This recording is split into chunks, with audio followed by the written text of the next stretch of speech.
Cougar fans, welcome to Concordia Stadium for today's homecoming game between the visiting Rockford University Regents and the Concordia University Chicago Cougars. Carter Gledhill, Peter Borkowski with you on the Cougar Sports Network as we get ready, Peter, to look forward to a game that's been long awaited for the Cougars. It's homecoming, and for CUC, homecoming is always a special time. Let the good times roar in 2022 is the theme, and really right now CUC has really had a great time enjoying the week-long festivities. Homecoming is a special thing no matter what college you go to, but CUC especially takes it serious here. And we should mention 3 Homecoming King nominees on the CUC football team we're going to see on the field today. Justin Aduo, Jelani Warner, and Amir Kovic. So it's going to be fun watching those 3 battle out and then see if they can take home some extra recognition during halftime. Well, the thing about CUC is that the offense really functions on the rush department. Even though if we look at both totals for pass and rush, they're fairly even. CUC runs the ball almost 40 times a game. We saw that in the last game against Eureka College, where they really relied on the dual threat running backs between Adirian Sykes and Deandre Daniels. Sykes and Daniels provide a real nice kind of lightning and thunder combo, if you will. Daniels is a really powerful runner, likes to run through guys. Sykes is a little more shifty, likes those juking motions on guys. Sykes put up 100 yards against CUW 2 games ago when Daniels was dealing with some injuries. So it's going to be really fun to see how this offensive staff utilizes that dual-headed monster. Well, Deandre Daniels, too, in the receiving department, had a receiving touchdown in last week's game against Eureka College. We're also talking about a guy that was second-team All-NAC, over 1,000 rushing yards last year. So Deandre Daniels, even though might be a little banged up, he's still a threat that Rockford's going to have to watch out for. Looking over in the receiving now, we have a young star on the outside, number 3, Devin Bledsoe. So far this season has emerged as the top receiver for either Finn Allers or Troy Prattley, whoever's leading the quarterback department for the offense. And Devin Bledsoe had over 100 yards in the game against Aurora University. And really what makes him special is his height and speed. Well, like you said, Carter, he leads the Cougars in receiving yards on the season, and his height and speed really makes him a lethal yards after catch target. He can go up, grab something above the rim, and then book it down the sideline for, a 20-yard gain. And he's pretty shifty, mind you, too. He's a hard guy to bring down in the open field. So Devin Bledsoe, a big weapon for whatever quarterback is throwing to him. Should also mention senior wide receiver Christian Covington. He had over 60 yards in receptions against Eureka College last week. That was a season high for him. Always a threat with that 6'2 frame. But also, too, Dalton Bowler. Haven't said his name much this year, but he still has a lot of ability moving around. They put him in motion a lot, too, with Covington. Yeah, Bowler and Covington are 2 guys that the Cougars really could utilize a lot for a lot of different reasons. They're very multi-talented players. Like you said, Covington, great contested catch target, and Bowler is very versatile, lots of jet sweep motion stuff behind the line of scrimmage. So if they can get those 2 going, in addition to Bledsoe, Sykes, Daniels, this offense, could be something to be scared of. Well, now let's look over at the defensive side. The Cougars, which have really relied on their defense in a lot of spots in games to come up big, a lot of 3-and-outs for opponents, and it really starts with that linebacker core, and it starts with Trayvon Thomas, who's really having an exceptional sophomore campaign. Thomas is an underclassman, which is hard to remember, sometimes because of how good he is, but top 5 in the conference in total tackles. He's just everywhere on the field, kind of what you want in a modern-day linebacker. Can get sideline to sideline real quick, has no problem bringing guys down solo or assisted. And we should also mention, too, there is a senior nose tackle named Julian Ramirez, who has definitely throughout his 4 years with the Cougars emerged as a defensive star. And in last week's game against Eureka College, he was able to get those hands up in that big frame, had 2 pass breakups as well. But he does a really good job, especially in the trenches, of slowing down the rush for the opponent. CUC is a really hard team to rush against. One of the conference leaders in rushing yards allowed per game, and Ramirez is a big part of that. So is that entire defensive line. Those are really the heart and core of this defense because those are the upperclassmen. This is a young linebacking core, a young secondary. You got those 3 upperclassmen up front who can really control the tempo. And now let's look at the defense in secondary, and there is one DB in particular that you were very happy about to see in a Cougar uniform and has also played very well so far this year. And he's been a really good job, especially against pass-heavy offenses. And we have one here today in Rockford University. They love to throw the ball downfield. That there's one player in particular that really shines when it comes to one-on-one battles. CJ Tucker is making his name known as a freshman. It is hard to go up against him one-on-one. Great tackler, good at breaking up passes. And like you said, Carter, Rockford loves to pass the ball. They are a heavy heavy passing team. Their quarterback, Jalen Ray, is one of the conference leaders in passing yards and passing touchdowns. So guys like Tucker are going to be really big in slowing down this region's offense. Well, let's focus on today's match a little bit more. Rockford coming back to Concordia Stadium for the first time in a while. And if we look at how CUC has fared in the last 10 matchups between the regions, they are 6-4. This is also a team where the Cougars are 5-1 at home against Rockford so far since they've started playing.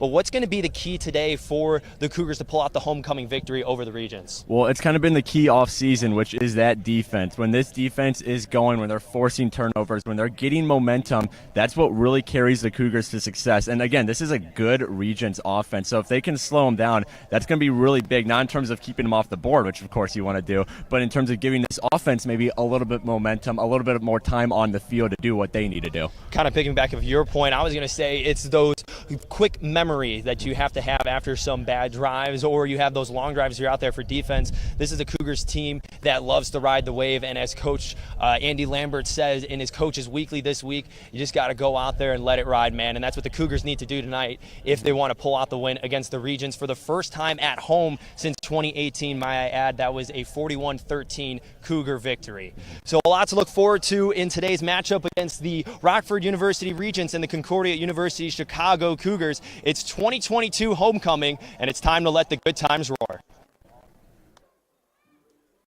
Hello, I'm Dr. Russell Dawn, president of Concordia University Chicago. Thank you for tuning in to today's Cougar Athletics broadcast. We take great pride in the strength of both our athletic and academic programs, which are rooted in our steadfast commitment to Jesus Christ. Dedicated to the liberal arts as a foundation of a high-quality college degree, we believe education should form individuals for service to their neighbors. This makes Concordia Chicago an exciting and fulfilling place to study, work, learn, and grow. Learn more today by visiting cuchicago.edu. Thank you, and go Cougars!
want to take a moment to recognize a member of the Cougar family, Hezekiah Beswick, a member of the 2019 Cougar football team from Sunrise, Florida, and a young man known to light up a room with his smile and having a giving heart, lost his life this past week.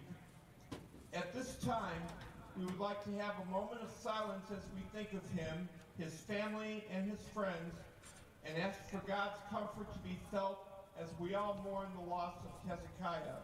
Yet we celebrate the knowledge that he is with our Father in heaven, celebrating the eternal life given to all of us through the death of Christ Jesus.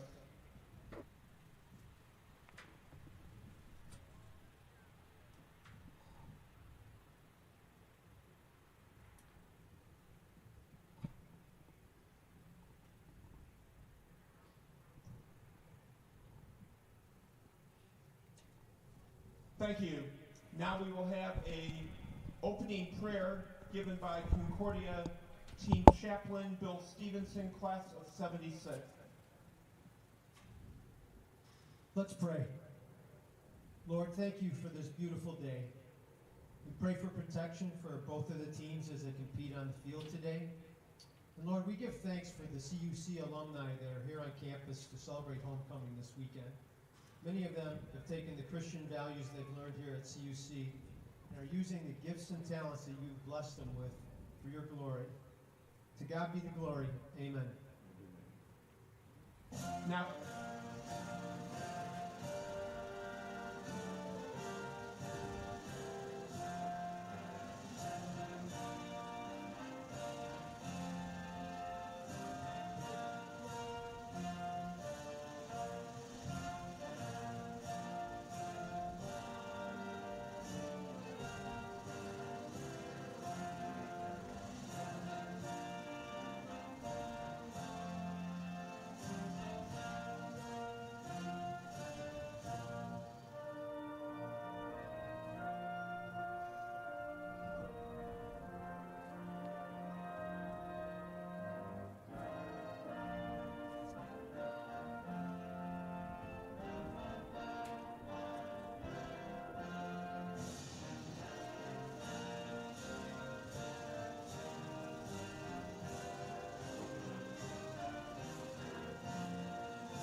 in just a moment, the captains of both teams will meet in midfield with the officials for the coin toss. Introducing our officiating crew for today, the referees Dave Wallace, umpire Carl Freeman, head linesman Quinn Howard, and line judge Adam.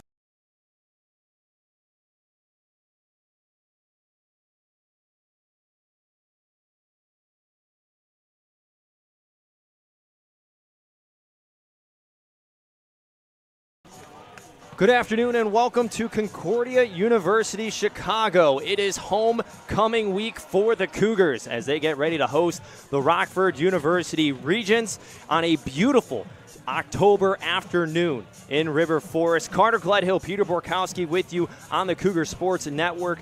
Peter, always an exciting time for homecoming, but especially when the Cougars can welcome in an opponent that is a very winnable game for CUC. And this is a team in Rockford that has had its ups and downs. They won their first game against Beloit College, but since then have not been able to pick up a win as they now are 1-4 on the season. Well, both these teams 1-4, 0-3 overall. Rockford is still winless on the road, so big chance here in River Forest on homecoming day. A lot of energy flowing around Concordia Stadium right now. A lot of alumni in the stands as well, so hopefully the Cougar football team can take that energy, harness it into some good football, come away with a big homecoming win against Rockford. And as I mentioned in the pregame show that we had on the turf today, the one thing that Andy Lambert said this team needed to do was cut it loose. They needed to play free, and that was going to be a big preaching point in practice this week for the Cougars if they want to come out with a win today in front of a packed Concordia Stadium crowd. I'd really like to see Coach Lambert and some of his offensive staff come up with some, plays that kind of let his players just play football. Like he said, cut it loose. Give the ball to your playmakers. Go downfield. Target guys like Devin Bledsoe, Christian Covington. Let Deandre Daniels get going. Let Darian Sykes do all the cool, creative things that he can do as a multi-talented player. I think if the Cougars can do that, you could really catch this Rockford defense off guard, because this Rockford defense ranks towards the bottom in the conference in a lot of categories, Carter. Well, let's look back a little bit at last week's loss against the Eureka College Red Devils by a score of 27-13. CUC was in that game for a majority of the middle part. It was really that fourth quarter for CUC where they lost a little bit of steam, a little bit of momentum, and really the Red Devils were just able to fend off any last chances for the Cougars to come back in that game. Well, I hope an important lesson the Cougars take from that game is the secondary's got to be on top of their stuff. The Red Devils really thrived off their quarterback-wide receiver relation. I remember one of the weirdest stats from last week, there's only 2 wide receivers who caught a reception all of that game. Those were the only 2 players to have a reception for the Red Devils. So hopefully that secondary kind of takes that to heart a little bit, comes out ready to play against a Rockford team that also likes to throw the ball a lot. CUC will kick it off to start homecoming 2022 here in River Forest. The Rockford Regents will return. Last time the Regents were at Concordia Stadium was in 2018, where they lost 41-13 to the Cougars. Since then, the Cougars have been a little bit up and down against the Regents. They won in 2019 on the road in a late-game thriller by a score of 28-25. And then in 2021, after the COVID season, they lost 35-13 on the road at Rockford again. This is a very, very close rivalry between these two teams. It is only separated about an hour apart from campuses. As homecoming is ready to get started here in River Forest, the Cougars in their white helmets with the Cougar head on the side, gold tops with white numbering and maroon trim with maroon pants. The Regents in white and purple helmets, purple numbering with black trim and purple pants.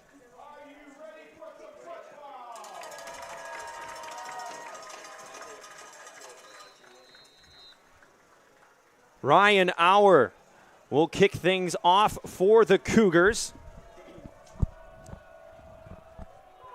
And away we go from homecoming 2022.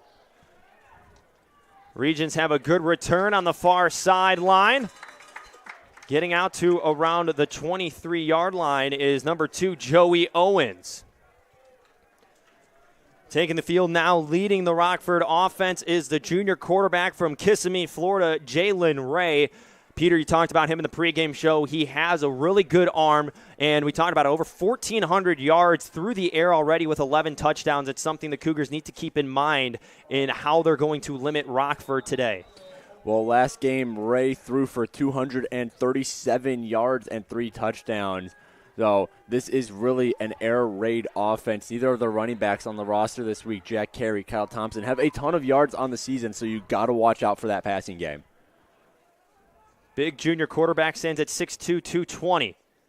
Sends his running back in motion. It's a little swing pass outside to Jack Carey as he gets wrapped up and pushed out of bounds by the Cougar defense. In on the tackle for CUC was number 23, Brandon Montford, the freshman from Fairburn, Georgia. Well, if you watched Montford throughout that play, you can tell he was on the ball the entire time. He was heading right for that receiver as soon as that ball left Ray's hand. So good pickup there for the freshman. 4 receivers bunched left side. It's going to be a quarterback keeper for Ray. He's able to spin around 1 tackle before being dropped for a gain of 3. Tackle was made by Brandon Arredondo, another freshman linebacker, a young linebacker core. 3 underclassmen. The only upperclassman is the junior Marquise Overstreet. It'll be 3rd and 3 for the Regents. Ball is on their 31. It is snapped. A flag flies. A long toss down the sideline from Ray is incomplete. Looked like a busted play from the start. Ray was surprised the snap was sent back to him. The center, Julian Santa from Chicago, Illinois.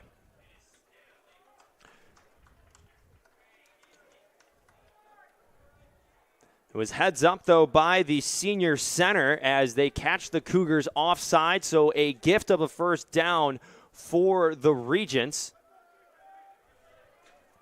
It looked to me like that was Martin Egbo who jumped first. At least one of the first players to move. Might not have been quite the first, but I think he was the most egregious out there. So penalties, something Cougars got to watch. You cannot afford to make mistakes when you're desperately trying to pick up your first conference win. You got to be on top of your game the whole time through. 2 receivers to the left, 1 receiver lone near side. Man in motion. They hand it off. Gain of about 2 on the play for the Regents. Jack Carey, a junior from Fifthien, Illinois, a 5'11", 180 running back, so a little bit undersized running back. But again, his build is very strong, and he's a little bit quick off the handoff too. And this is a very tough front 3 for CUC as we look at Martin Egbo, Julian Ramirez, and Justin Aduo. Cougars third in rushing defense in the NAC this year, allowing just about 120 yards per game. 2nd and 7 for the Regents. They go for a quick pass outside. Pass is hauled in by number 80, Daquan McIntosh, the sophomore. So it'll be 3rd and manageable for the Regents. Well, McIntosh, second leading receiver on this Regents offense with 220 yards on the year. So one of Ray's favorite targets. You got to watch out for number 80 in white. 3rd and 5 for the Regents on their own 41. Cougars show blitz. Now the Regents check to the sideline for an audible call. Spread formation. They now send McIntosh in motion to the right side. CUC with 1 man back in coverage. Ray looks right, throws left. Ball underthrown. Intended on the play was for number 11, Imani Johnson, the junior receiver. So a nice stand for the Cougars after a penalty gifted the Regents a first down, but Rockford will keep the offense on the field going for 4th and 5. On the season, opponents have converted 60% of 4th downs against the Cougars. Well, and Rockford themselves converting on just over 37% on 4th down attempts. That's 7th of the 9 teams in the NAC. 3-step drop for Ray. Has pressure on his backside. Gets it away and throws an interception. Trayvon Thomas over the middle. Thomas down the sideline. Touchdown, Cougars! Welcome to Homecoming 2022. Trayvon Thomas talked about him pregame making an immediate impact. I think Ray was a little forced in that. We see he had to rush up a little bit to escape pressure from the collapsing pocket. I think he was just trying to get it out of his hands, make something out of nothing. And Trayvon Thomas was right there, read that one like a book, and then has the athleticism to take it all the way to the house. Trayvon Thomas picks up the first pick 6 for the Cougars of the season, the 3rd interception forced by the Cougar defense. Ryan Auer for the point after attempt. Knocks it through, and the Cougars are up 7-0 with 12:44 remaining in the first quarter. Take a look back at the play. We talked about the pressure from the backside from Ray. Martin Egbo was making pressure off the edge, and then again, linebacker instincts from a young sophomore from Wauchula, Florida, Trayvon Thomas. Well, it's almost like Thomas knew we were talking about him pregame, and he wanted to make sure what we were saying was right. Talk about an immediate impact. And again, he's just such an athletic player. That's really what you want to see out of your linebackers in, the modern world of football. He could go up, grab that interception, take it all the way back, no problem. Great start to the Cougars here. Now their defense, they're going to get another crack at making something happen here. 45-yard pick 6 for the Cougars. And we mentioned this is a defense, or should I say a team that relies on their defense a lot. And with plays like that, a way to start homecoming in front of the most fans we've seen at Concordia Stadium this season. A nice, as you mentioned, way to kick off homecoming football.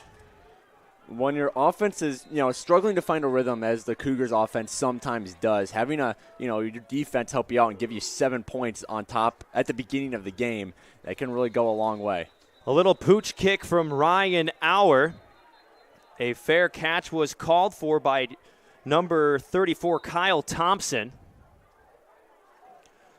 So now here's the thing for Rockford, and if you're Jalen Ray, that is his 9th interception of the season. You have to go right back out on the field, and now you have to try to respond after that critical error, throwing the pass over the middle with the quarterback spy from Thomas. Well, and I don't think this is, maybe a sign of things to come for Rockford. Like you said, Ray's got 9 interceptions on the year. He's also got 11 touchdowns. That's towards the top of the NAC ranking. So this team lives and dies by the pass. And, when you do that, yes, you might throw an interception every once in a while, but you might follow that up with a 60-yard strike downfield. So you don't really know what we're going to see out of Ray just yet after that one costly mistake on 4th down when he had heavy pressure on his back. The one thing this Cougars team has struggled with so far this season is after a big stop and a score is not letting the opponent get back in the game. And a big stop here for the Cougars. If they can get a score following this drive, that would be even much more of an impact for this Cougars team. As you mentioned, still looking for their first conference win of the season and their first win since week 2 against Finlandia University. 3 receivers to the right side. Ray looks right. Now goes left, and coming from behind for the sack is number 7, Justin Oduo, who might be crowned homecoming king later on today. But Justin Oduo now picks up his first sack of the season. I was just going to say, Carter, I don't know if sacks go towards the homecoming king vote or anything, but Justin Oduo is going to make sure that if they do, he's going to get them. So Oduo getting the start today. One of the seniors on this team, a great leader, no matter if he's starting or not. So seeing him get off to a quick start here is going to be key for this Cougars defense. Rockford sent 3 receivers from the outside, now flanking off the left side of the line of scrimmage. It'll be a handoff to Carey. He's able to get out of immediate contact in the backfield, but is tackled for about a yard loss on the play. And the one thing right now from this Cougars defense that is a good sign of things to come, as you mentioned, is the energy. There is a swarm of gold jerseys and white helmets going wherever the ball is. And it seems like this is every week we see this. The Cougars love to defer to the second half when they have the option because they know their defense is going to go out there, bring the energy, get a 3-and-out or get a turnover early in the game. That gives your team a lot of juice, especially your offense, whenever they eventually get onto the field. Rockford on the season in 3rd down, under 40%. There is a flag on the far side of the field as Ray's pass went over the middle. I think an offsides on the Cougars defense. Someone's offsides. It looked like Cougars jumped first again.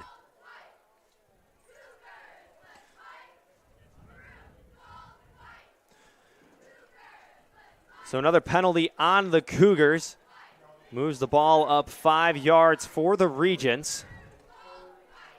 It'll make it 3rd and 8 for Rockford on their own 34-yard line. 2 receivers each side for the Regents. So you see 2 receivers back. Carry out of the backfield and a swing. They go to a wide open Mickeltosh, but a overthrow from Ray now brings up 4th down. Well, this is a great job by the defense, especially after that offsides penalty. Remaining calm, remaining collected, getting out there, doing the job on 3rd down, even if it was a little bit more manageable. Now we see Rockford bringing out the punting unit. Now it's really going to be on the offense to keep this momentum going. Don't let any of it die down during their drive. Number 83, Caden Finistad is back to punt it away for the Regents. Christian Covington will receive the punt. Cougars have been good on special teams this year in punts, as the punt takes a really favorable Regents bounce, and it rolls all the way to the Concordia 22-yard line. 11:04 remaining in the opening quarter here on a homecoming Saturday from Concordia University, Chicago. Peter, it's crazy to think now that it's already homecoming. The season's been flying by already, and Cougars only have one more home game of their 2022 season, and it's going to be, for right now, this homecoming game means a lot to these players. Well, especially as we get towards the end of the season. I mean, those last couple home games, you got homecoming, you got senior day. Those are big games. So, and again, maybe that energy turns into a couple wins for the Cougars. You never know. Covington in motion, first play on offense for the Cougars. They hand it off to Adrian Sykes, who put on a great juke move and a stiff arm and has a first down and more before getting pushed out around the 40. Mentioned Sykes during the pregame show as well. He's such an electrifying athlete in terms of his speed, his juking ability, and then we saw him bring out the stiff arm there. He's someone I want to see the Cougars use a lot more in a lot of different roles. You can get really creative with a player like him. You think of something like, when Tariq Cohen was with the Chicago Bears, someone you could do a lot of cool trick plays with. I think Sykes has got that kind of potential in him. 18-yard rush for Adrian Sykes. Bradley pitches it to Sykes again, picks up the first down as he gets brought down at the Rockford 44, or 46, excuse me. In at quarterback for the Cougars for the second straight week is the sophomore from St. Joseph, Michigan, Troy Prattley. Had 129 yards through the air and a touchdown. But also, too, the thing about Prattley that Coach Lambert really loves about the sophomore is the fact that he can run the ball. He had 17 rushes in last week's game against Eureka. Well, on the career, Prattley, 125 attempts for 314 yards, dual threat quarterback. They go option pitch to Sykes. And the Regents are all over that play. In on the tackle for Rockford is number 3, Michael Brown. Well, this is where things get interesting for the CUC offense. I think Rockford's kind of picking up on that little pitch to Sykes on, the wing, let him go up the sideline. So now you're wondering, all right, what are they going to do now? What are they going to do to change things up, try and beat this Rockford defense that has kind of figured out the Sykes play as of right now? 3 receivers to the right, Jordan White, the tight end, to the left side of the line of scrimmage. This is a CUC's team that has struggled to put up points. They are second to last in the NAC conference, just averaging over 17 points a contest, 260 yards of offense. They're able to get the play off. And another option pitch. And again, the Regents all over, but there is a flag on the play from the official on the far sideline. It was a 2-yard loss for Sykes, but there might be a face mask penalty coming against the Regents.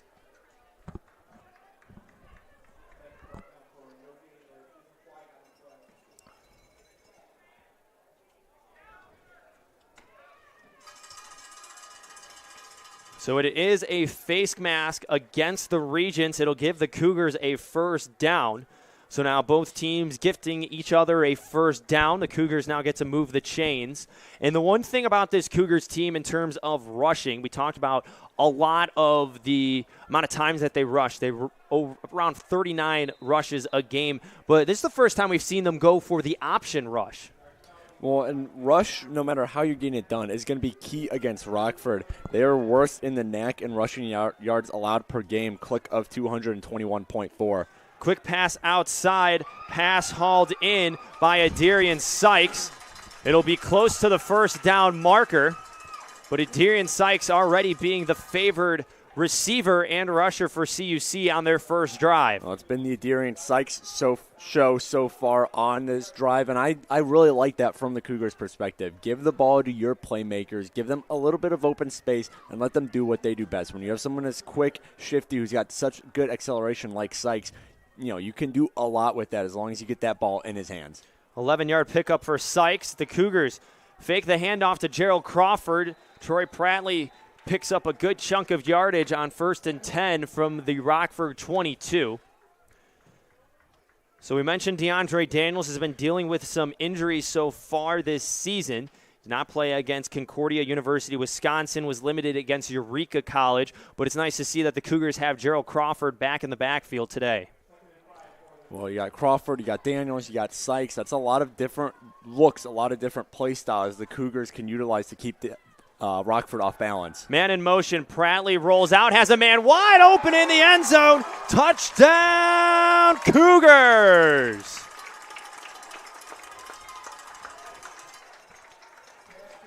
Blake Henson, the freshman wide receiver. His first touchdown of the season. And the Cougars off to a very hot start on homecoming Saturday, up 13-0 over the Regents. I really like the play calling so far. You rush the ball a lot. That gets Rockford drawn in. Then at that last drive in the red zone, you let your guys throw it. Henson, there was no one in his vicinity, Cougar or Rockford. Blake Henson on the receiving end of a 17-yard touchdown pass from Troy Prattley, his first touchdown of the season. Cougars up 14-0 over the Regents. We're going to step aside for a quick break. More action to come from River Forest on Homecoming Saturday. You're watching the Cougar Sports Network.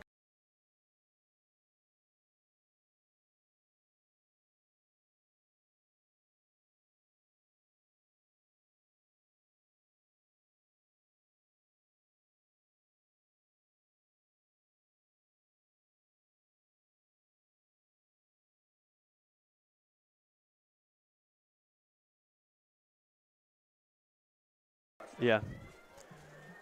Ryan Auer ready to kick it off for the Cougars as the ball falls off the tee. Windy conditions here in River Forest, about 10-mile-an-hour wind gusts. And it's approximately, it's a 54 degrees here. A beautiful afternoon. And this is football weather, Peter, and this is exactly what you want on homecoming. Well, we're into October now, and it's just going to get, a little bit chillier every week now. But like you said, Carter, nothing screams football like, mid-50s, a little bit of wind. Just feels like a great day to throw the football around. William Key watches the ball fly over his head for a touchback. Cougars with some energy early in the first quarter. Cougar fans, be sure to check out our YouTube page, CUC Sports, for new digital content, interviews, and all broadcasts on the Cougar Sports Network. Now you can become a channel member for $5 a month to receive exclusive access to content and the ability to participate in live chats during the broadcast. Go to our YouTube channel, CUC Sports, click the join button to become a member today. So third drive for the Regents. They have not got anything going offensively today, only 9 total yards of offense. They'll go for a handoff. Jack Carey pulled down in the backfield for a loss of 2.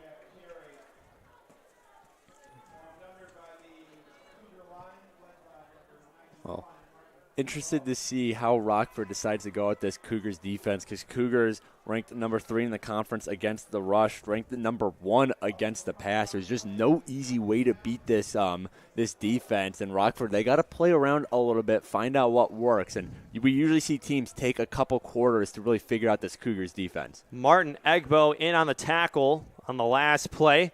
Loss of 2 makes it 2nd and 12 on the 23 for Rockford. And a man in the backfield. Ray is able to get out. The ball is away. It is tipped, and it is an incomplete pass. Some immediate pressure in the backfield for the Cougars, number 91, Martin Egbo.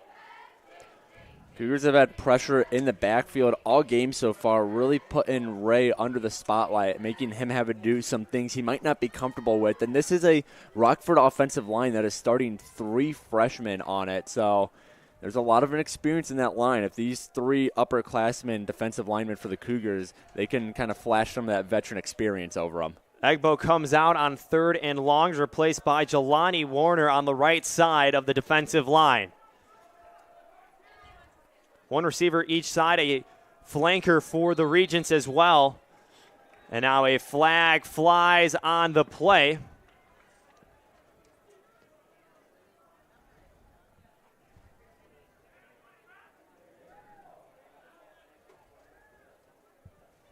Delay of game called against the Regents, so it makes 3rd and long, 3rd and a little bit longer, 3rd and 17. Rockford kind of seems to be flustered right now. They don't really seem confident out there. They're taking really long to get their plays called. They just don't really seem like the usual offensive machine that they have been, at least on the stat page. Ray drops back, looks right, looks left, gets away, but is brought down in the backfield. A pair of Cougars in on the tackle. Number 53, Brandon Arredondo, as well as Jelani Warner. There you go again. Cougars pressure in the backfield, making Ray uncomfortable. Ray especially looks just kind of out of sorts. Maybe that opening drive interception to Thomas kind of threw him out of it because, like we said, Ray's a guy who usually puts up a ton of yards, a couple touchdowns, and he just doesn't seem to be looking like he usually looks so far today. Finnestead back to punt again for the 2nd time for Rockford. Covington looking to put a return on this punt as his toes are near the Regents 45. Cougars get into the backfield. Jelani Warner almost got a finger on the punt. Covington cuts it back over the middle, sheds some tacklers, and then is drilled back by a herd of Regents. Well, now the defense continues to help out the offense. This is excellent starting field positioning for an offense that looks like they're cooking after a first drive where they really didn't run into any resistance moving downfield. So, you start just above the 30-yard line. Be able to figure if they can pick up a couple more points here, even if it's a field goal, this offense is looking really, really good to start this game. The other thing about the Cougars offense, they hold the ball for a long time.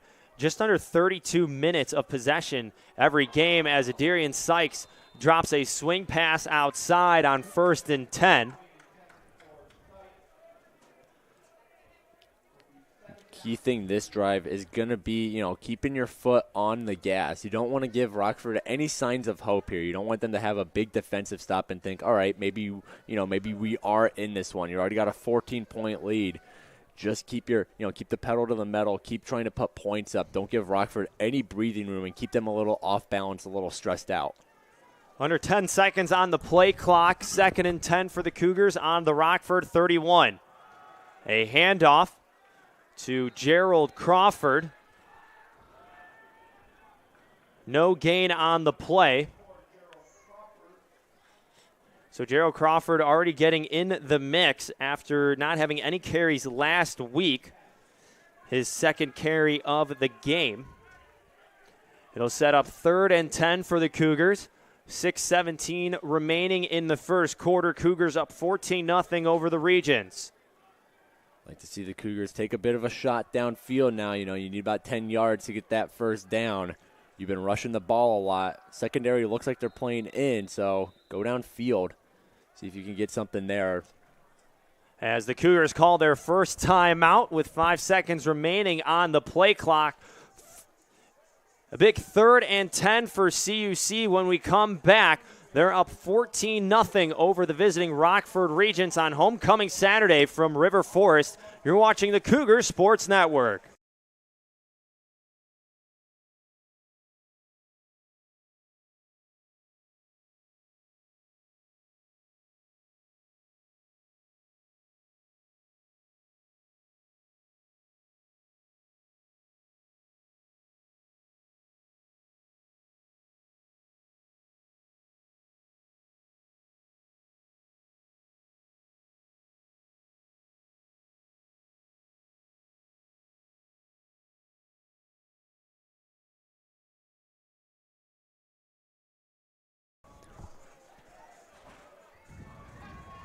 Third and long for CUC coming out of the timeout. CUC took their first timeout of the half.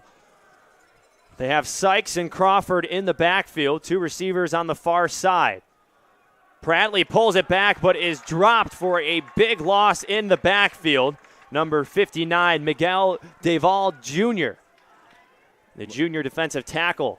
Whenever the Cougars decide to hold the ball for a while in the backfield, Rockford's usually getting there. They know the Cougars like to rush, so they are getting guys in the backfield quick. That's why you got to get that ball out of the quarterback's hands quick. You got to get it to the wings. Guys like Adarian Sykes, get that ball out quick, and while everyone's collapsing in to stop the rush up the middle, go around the sides, use that open field to your advantage.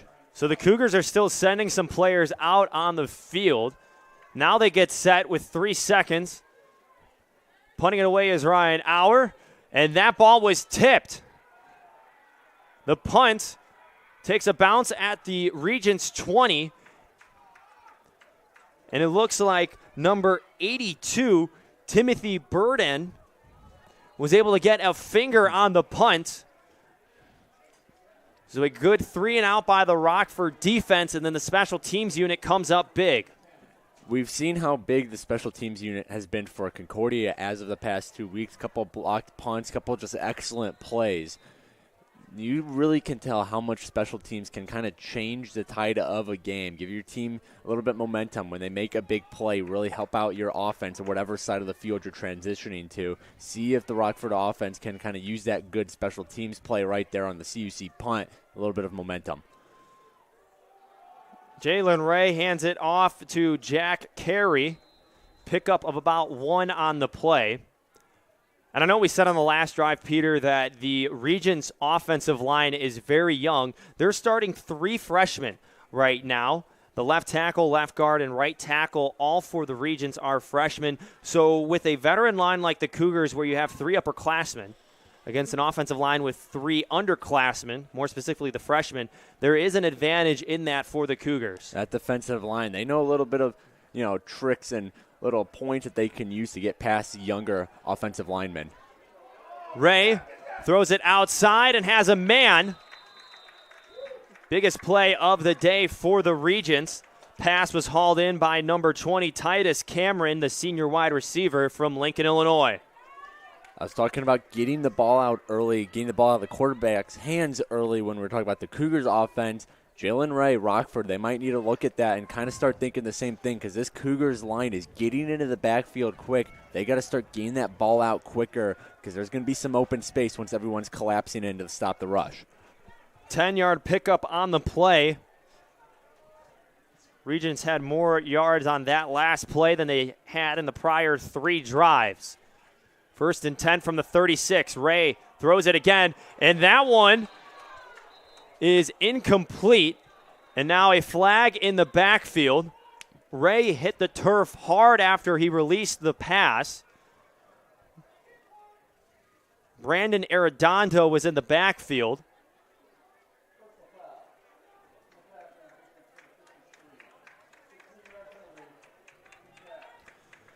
So Brandon Arredondo is guilty of roughing the passer. So another first down for the Regents, moves the ball on the other side of the 50 at CUC's 49. This is a Cougars team that doesn't take a lot of penalty yards in the game. Second least in the conference, just averaging 53.6 penalty yards a game, but they always seem to take them, almost at the worst time. You had a big stop there, but you give up the roughing the passer penalty, and now you get a fresh set of downs to Rockford. Overload to the left side of the line of scrimmage. That is exactly where Carey goes, and he will pick up the first down before being knocked out around the CUC 37. Cougars got to be careful. They can't let Carey get going. They can't let any of these Rockford players get going because once they start finding their groove a little bit, they're going to start taking it and continue ramming it down wherever it is they're working. So Carey hasn't been going yet. Ray hasn't been going yet. Cougars need to keep up that defensive effort to contain an offense that is averaging just over 22 points a game this year. Quick snap for the Regents. Carey picks up about 5 on the play. Some extracurricular activities as well on the outside. C.J. Tucker and Joey Owens getting into a little bit of a WWE wrestling match. Had to be separated by the officials. So Rockford picking up tempo here, trying to score for the first time. They get the Cougars offsides again. Free play for Rockford. Ray scrambling, throws it away, and it is an incomplete pass. More surprising on that play is that there is no flag for offsides on the Cougars. I thought at least we saw one white helmet jump across the line of scrimmage. Well, it might be just because Cougars have had a couple already this game. That might be where our mind jumped to. But, yeah, I thought that was going to be offsides as well, Carter. So, but, it went from being a free play for Rockford to almost being disastrous. That ball, if it was called a fumble, if a Cougar got it while it was up in the air, that could have been another defensive touchdown. So it'll be 3rd and 5 for Rockford. So far today, they're 0 for 3 on third down conversions. Only one receiver outside for Rockford. That's number 2, Joey Owens. Is matched up one-on-one on the far side. Ray was looking his way and drops it over the middle, and still chugging along is the Regents receiver, number 11, Imani Johnson, with the first down. Johnson coming in today, 156 receiving yards on the season in 5 games played. One of 5 Regents who have over 100 receiving yards on the season. Still haven't really seen it go to Joey Owens yet. He's their big receiver. You got to watch out for number 2 on the field. 11-yard pickup for the Regents. Another first down, their first successful third down conversion of the game. 6 plays, 55 yards of offense on this drive. Carey sidesteps his way up the middle. Pickup of about 4 on the play. We're nearing the 2-minute mark in the opening quarter. Rockford trying to punch it in probably before the buzzer ends. They have heavy momentum here, getting ready to run play number 8 of this drive. You get that big-time touchdown before the quarter ends, even though, nothing really changes going from first to second quarter other than the field flips, but it's just kind of a nice be able to say you're only down by a score. Another handoff to Carey. He's brought down just a yard over the line of scrimmage. It'll be 3rd and short for the Regents. Cougars' third down defense is one of the best in the conference. Just under 21% of opponents' third downs have been converted for first. This is a Cougars defense. They might bend sometimes, but they certainly don't break a lot. That third down defense is really good at putting a stop to drives. You can at least limit to Rockford to a field goal right now. That's going to come away looking like a win. Ray looks right, drops it short. Making the catch right at the first down marker is Cameron. They give him forward progress. Ball will be spotted at the CUC 9. 1st and goal for the Regents. Under a minute to play in the first quarter. The Cougars can hold them off the board at least until the quarter ends. That gives your defense a little time to breathe in between, the first and second quarter, rather than Rockford just continuously getting these plays off, keeping that defense tired, because they've been on the field for quite a bit now. They pitch it outside to Carey. A flag flies. Carey gets knocked out around the 5-yard line. But there was a Cougar that was slammed to the ground on the outside. And that looks to be what the flag is called on. Didn't quite catch what number was on the yellow jersey, but Amani Johnson, number 11 for Rockford, was the one who did it. So it looks like he's going to set his offense back a little bit. Ball will now be placed at the 19-yard line. 25 seconds remaining in the first quarter. And now we have a stoppage on the play. Two of the officials having a chat. It was 1st and 9.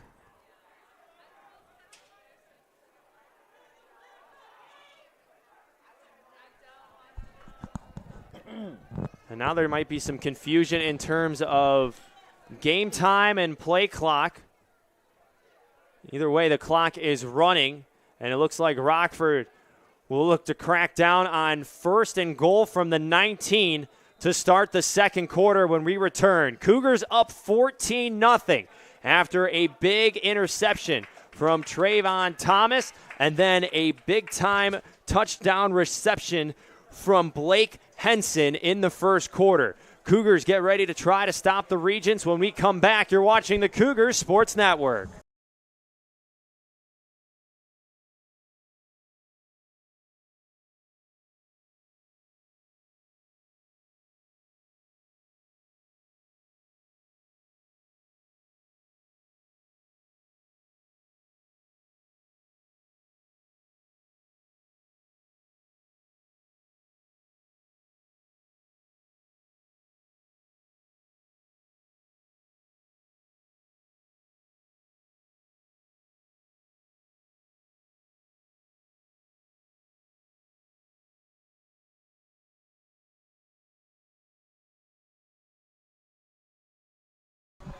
Well, you can take a look at the new video board here at Concordia Stadium on the south side of the football field. Was just installed this week. Was used during the women's soccer match today for the first time. And now football gets to see a beautiful new LED scoreboard at Concordia Stadium. Back in action, second quarter football from River Forest. Regents, 1st and goal from the 19. Ray looks right, one-on-one coverage, going up and trying to make the catch near the sideline was number 2, Joey Owens. He was defended by number 26, B.J. Pitts.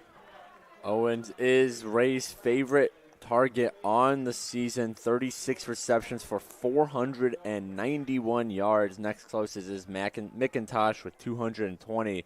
So that Ray to Owens connection, that's really the lifeline of this passing attack for Rockford. Ray sends a man in motion to the left side. 3 receivers near side for Rockford. Now Carey goes out. Ray's all alone. Feels the pressure. And the pass intended for number 82 on Rockford, Timothy Bearden. Popped out of his hands, but the Cougars' defensive line was able to break through the line of scrimmage. Looked like Rockford was trying to set up a screenplay or something. Well, here you go again. Third down. Cougars a very good third down defense. Big stop here, especially when Rockford was less than 10 yards away from the end zone at one point. That's going to do wonders for your confidence. So far this drive, Rockford had 57 yards of offense. Coming into this drive, they only had 9. Ray looks back, goes left side, one-on-one, and in and out of the hands of C.J. Tucker, who got in front of Daquan McIntosh, almost had an interception. Well, we talked about Thomas before the pregame. He had an interception, and we talked about C.J. Tucker in the pregame, and he almost got one there as well. He leads the team with 4 pass breakups coming into today's game, but the freshman from Houston, Texas, and Pasadena Memorial High School is showing out. So Rockford is in to try a field goal attempt. Finnestead looks to try to drill it in. 36-yard field goal is blocked by the Cougars. Ball is still rolling around. It is picked up by number 17, Charles Kirtley, as he is wrestled down in front of the Cougars sideline. The Cougars special team has been nothing short of exceptional so far in the last couple games for CUC. Coach Lubrell has been doing some wonders with this special teams unit the past couple weeks. Going back to that CUW game where they had a blocked punt, a couple of great punting sequences last game against Eureka, now the blocked field goal. I mean, you don't always think of special teams as being able to have that much of an impact because usually it's just, punts, kickoffs, stuff like that. But when you have a really good unit out there who can get blocks, who can really change the course of momentum, it does a lot for your team as a whole. So Cougars start with a quick pass outside to Christian Covington. A pack of Regents comes in to make the tackle.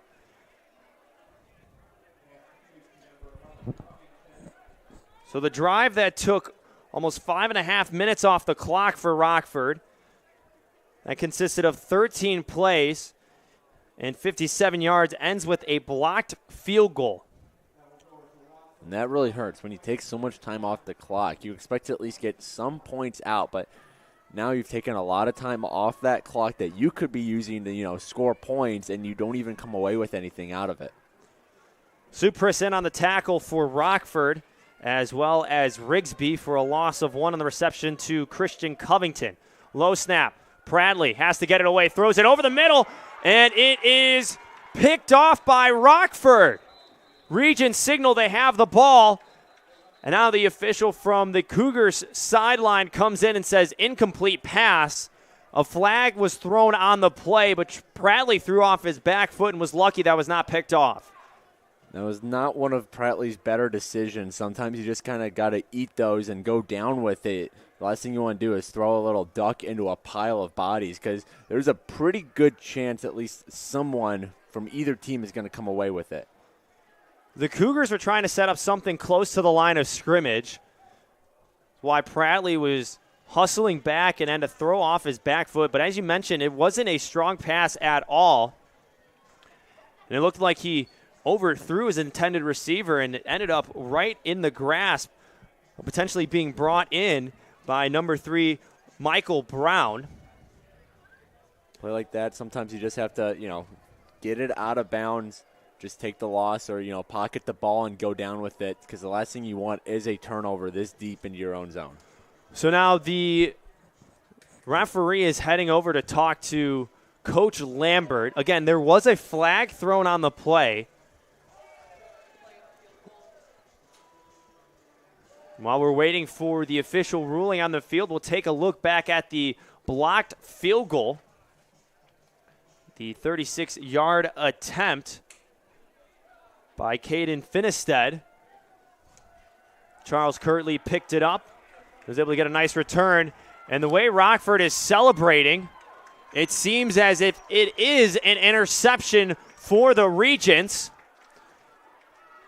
Coach Andy Lambert is not happy.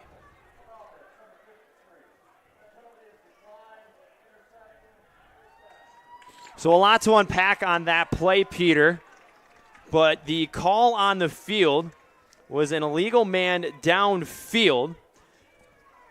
And although there was an official that came in and ruled incomplete pass, after a conversation amongst some of the officials, including the referee, they have ruled it an interception, and Rockford will now have the ball after forcing their first turnover of the game at the CUC 24. Well, if you're Rockford's offense, you have to be ecstatic right now. You put together a nice long drive where you're moving down the field.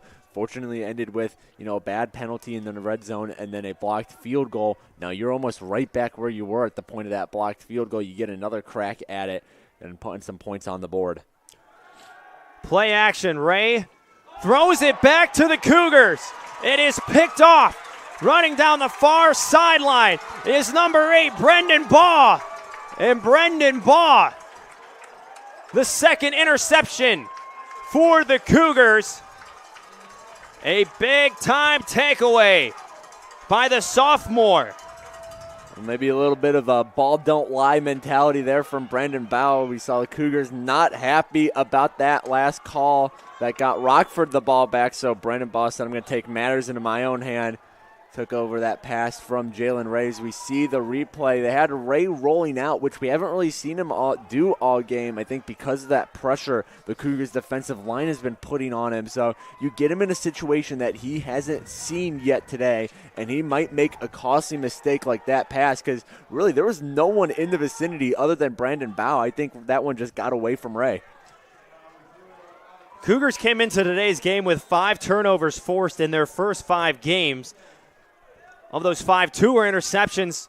They have 2 today against the Regents, and they have forced the quarterback for the Regents, Jalen Ray, to be a little bit of uncomfortable in the pocket as the handoff to Aderian Sykes goes for a gain of 9. Crosses midfield.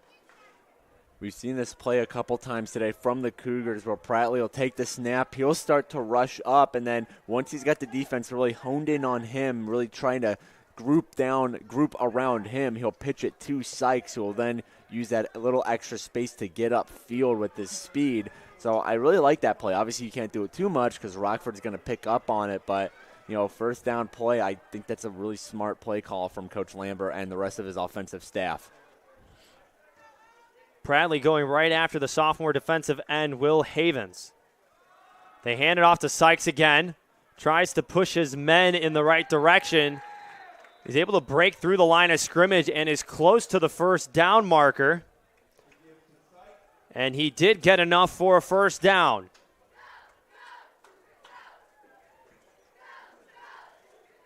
So back-to-back rushes for Aderian Sykes.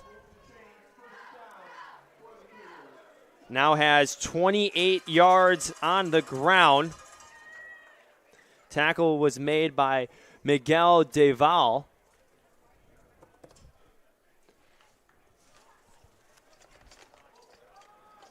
Another handoff up the middle. This time it was given to number 80, Jordan White.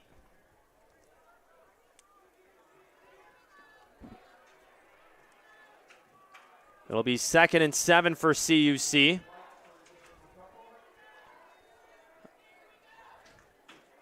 A team that averages 134 rushing yards a game so far today.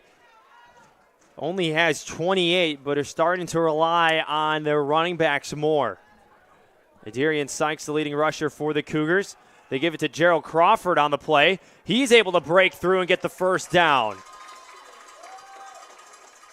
We talked about Cougars liking to have a kind of dual threat in the backfield with their two running backs. So you got Sykes, you got his speed, his shiftiness, and now Gerald Crawford kind of taking on that role of being able to rush up the gut, be physical, and just kind of run through defenders when you need a little gain of yardage, but you got a decent gain there. So I like that kind of dual threat you have in your two running backs.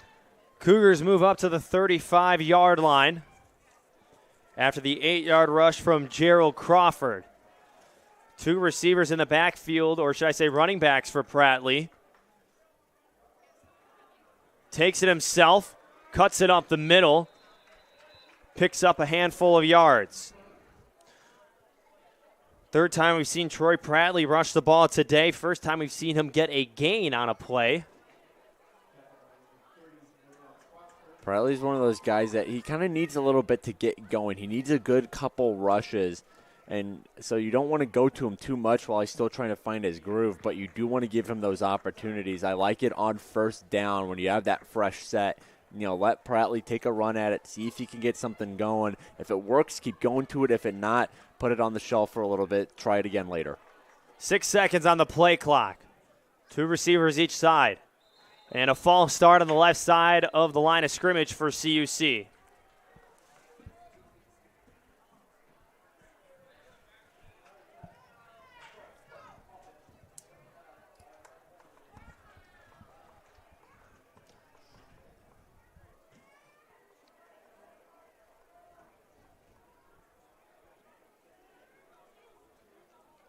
So a false start on the Cougars.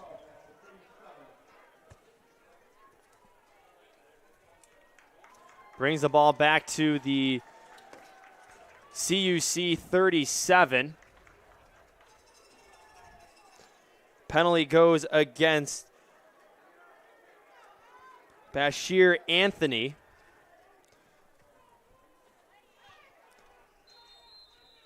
And now timeout called by Coach Andy Lambert. And that is about the most adamant I've seen Andy Lambert all season. He's not happy to have to take that timeout. We've known that the Cougars have struggled at times getting plays in from the sideline. And they've been battling the play clock for quite some time during games. But the last thing you want to do if you're the Cougars right now and you're starting to get a little bit of a roll, putting together a nice drive so far, 5 plays, 24 yards, is have to burn your second timeout of the half. Now the Cougars only have one remaining, and there's 9:45 remaining. It was a problem we saw a lot last season, Coach Lambert's first year at the helm here at CUC, and they're doing a lot better job of it this year. We're seeing less of delay of game penalties, less of Coach Lambert having to take that timeout to avoid a delay of game penalty. But every once in a while in these games, it seems to rear its ugly head. So it's just something that you're going to get going. You're going to get used to as time goes on. You're going to get used to the play calling system. You're going to get those plays better memorized, and you can avoid it more. But, second year under Coach Lambert, still some learning curves the Cougars need to work around. Now we get ready for 2nd and 12 for the Cougars. Fake handoff to Sykes. Prattley has some room on the sideline. Stiff arms a man before falling backwards just beyond the 25-yard line. There's a Rockford Regent down behind the play. So the medical staff will come out to check on the injured Regent. It'll be a pickup of about 13 on the play, just enough for the Cougars to get a first down. Biggest rush of the day for Troy Prattley. And a lot of it came because of the misdirection they had with Adarian Sykes in the backfield. Sykes went one way, Prattley went the other way. Really caught that defense off guard because when you have two players like Sykes, like Prattley, who can both rush the ball really well, you got to focus on both of them. So the defense was focused on Sykes, who's having himself a nice day so far, 28 rushing yards as well as 23 receiving yards. That caught the defense, caught them lacking a little bit as Prattley was able to go the other way, pick up that first down. Jalen Cunningham, the injured Regent, on the play. The freshman from Chicago, Illinois, is being attended to by the Regents training staff as he is getting treated to. We'll step aside for a quick break. CUC up 14-0, 9:35 remaining in the second quarter.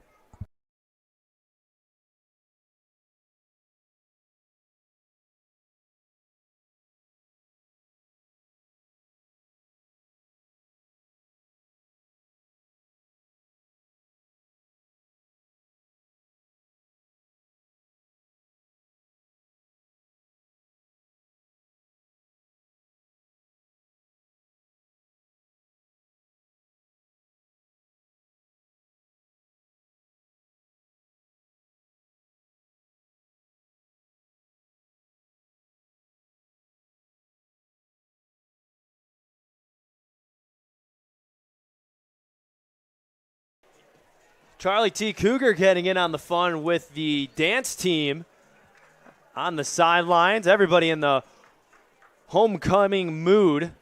Big Cat Boogie as well today, Peter. There's a homecoming dance in the Crossroads Dining Hall tonight for CUC students. As action resumes, Troy Prattley pitches it outside. Dalton Bowler gets knocked out of bounds. Well, Carter, I got to ask before we get back to the game, we expect to see you break out any moves at the Big Cat Boogie tonight? Possibly. I wouldn't say I'm the best dancer myself, but, I do know the DJ that's going to be there. Okay. It's a good close friend of mine, DJ Smalls. So there is a chance that if he plays the right music, there got a little bit of say in might that. Be a little bit of good dance moves out there. I did play Dance Dance Revolution for a while and Just Dance as well on the Wii. Got a little bit of practice then. Well, looking forward to it. Well, back to football here in River Forest. 2nd and 7 on the Rockford 22. Gerald Crawford, big hit on the outside. Number 23, Garrick McGregor, the senior DB, went low on Gerald Crawford and sent him flying through the air. There'll be a loss of a couple on the play. And I think this kind of comes down to Cougars knowing their personnel. Crawford's one of those guys that he's best when he's just going forward, trying to push through those defenders. The guy you want cutting out to the wing, really trying to use that, lateral movement is Darian Sykes. So I'd like to see, Crawford a bit more up the middle, Sykes you can resort to when you're trying to get around the corner. 5 seconds on the play clock. Empty backfield for Prattley. Regents bring the blitz.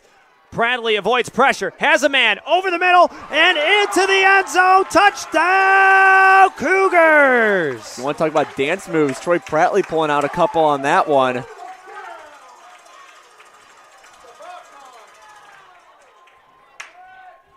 Some of the Rockford players There's a conference with the referees. are signaling no touchdown, and we'll go to the official on the play.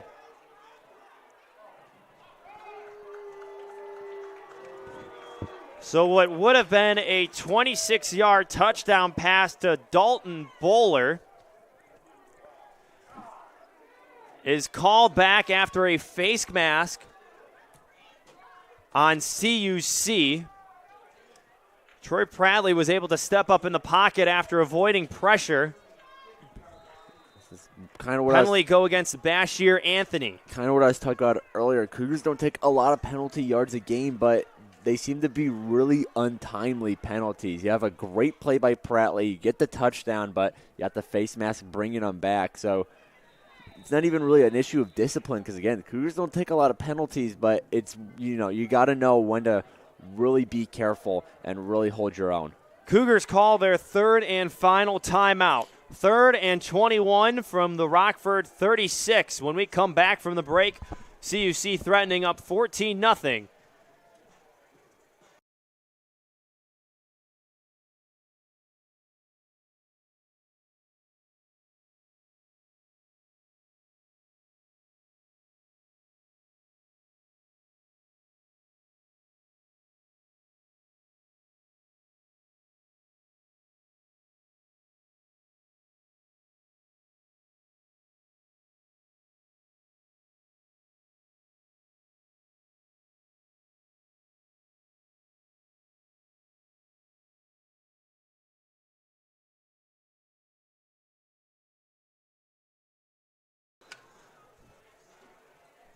So another timeout call by Andy Lambert to make sure the offense has the right play.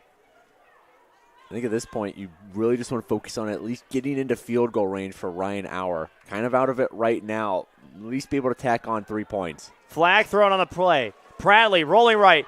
Heaves it to the end zone. Hit on the play. And it is bobbled and dropped in the end zone. Michael Brown almost had his second interception of the game. Another flag from the far side of the field. Might not matter anyways, depending on what this flag is on. The way that it is indicated to Rockford, it is an illegal shift on CUC.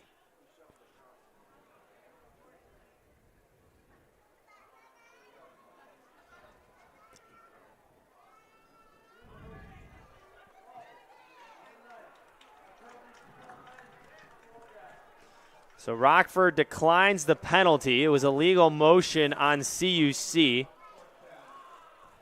Almost another interception for Michael Brown. Now Ryan Auer, instead of a field goal, has to come out to punt it away. Heels on the 48. Low punt. And placed perfectly out of bounds.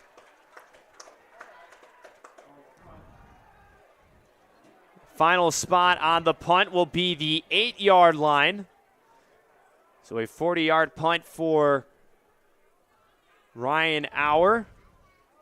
See, coming off the field, Auer give himself a little fist pump. And, I mean, again, that's one of those plays that might go unnoticed, but when you're that close, it's so easy to put that one into the end zone and move the team up farther. But great punt there by Auer. NAC Special Teams Player of the Week a couple weeks back. So showing off why with some nice accuracy there. So Rockford pinned deep in their own territory, brings 2 receivers in for some extra protection as they hand it off to Jack Carey, who breaks a tackle and is upended around the 25.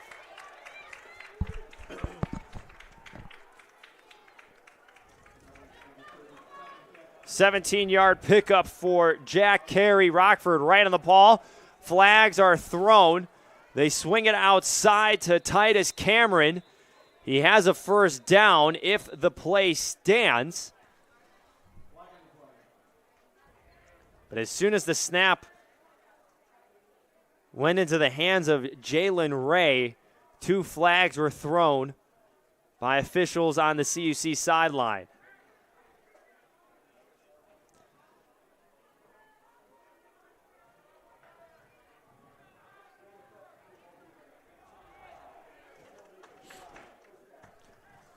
CUC caught with an illegal substitution.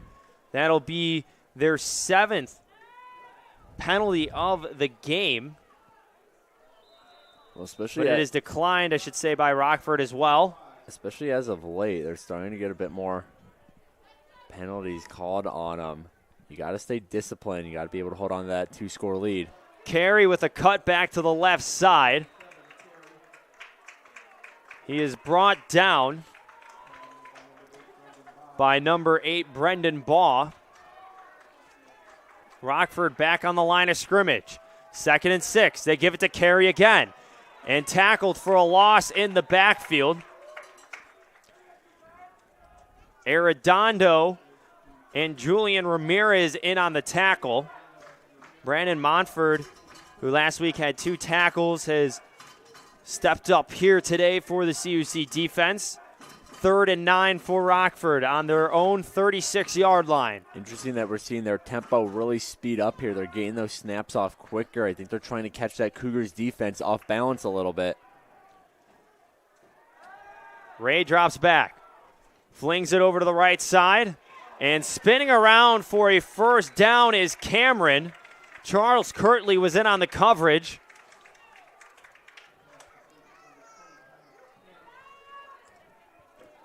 A 10-yard pickup on the play. Carey is hit at the line of scrimmage. Arredondo in on the tackle as well as Thomas. 5:48 remaining in the first half. Rockford has definitely picked up the tempo offensively. They're really struggling with getting that playoff in time earlier. We saw them taking up most of the play clock, and now they're taking up barely any of it. Drastic change of tempo here. 7th play of the drive. Ray, sideline, and a great catch by number 82, Timothy Bearden. It was one-on-one coverage on the outside, and Ray delivered a pass where the defender could not get to. Rockford moving quickly. Flinging it outside to Cameron was Ray. He has the first down and more. And now a helmet comes off on the play from one of the CUC players, and now 3 flags fly. And I think there will be some extra yardage added to the end of the play in favor of the Regents. Coming off the field because of his helmets, Kirtley.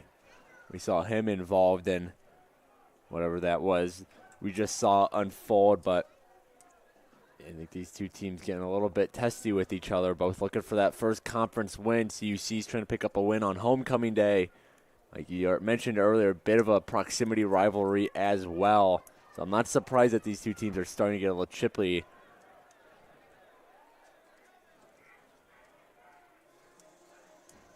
So the 2 plays that just happened, the 21-yard reception by Timothy Bearden, and then a 12-yard reception from Titus Cannon on first down. But again, with the way that it looks, there's going to be a penalty called on the play and will most likely go against CUC. There was a CUC player that came off the field and threw their helmet as well in frustration.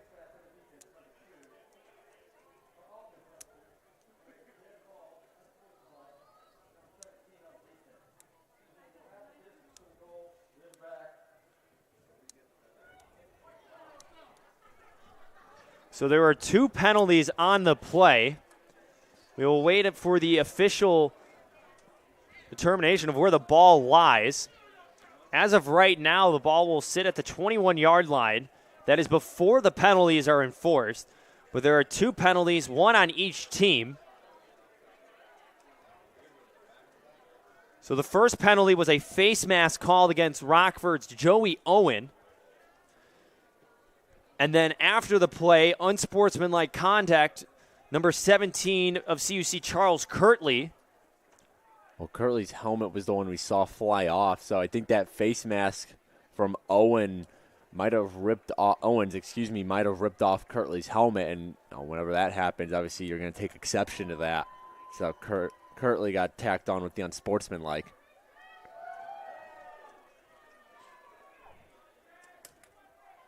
So the ball it's still at the 21-yard line.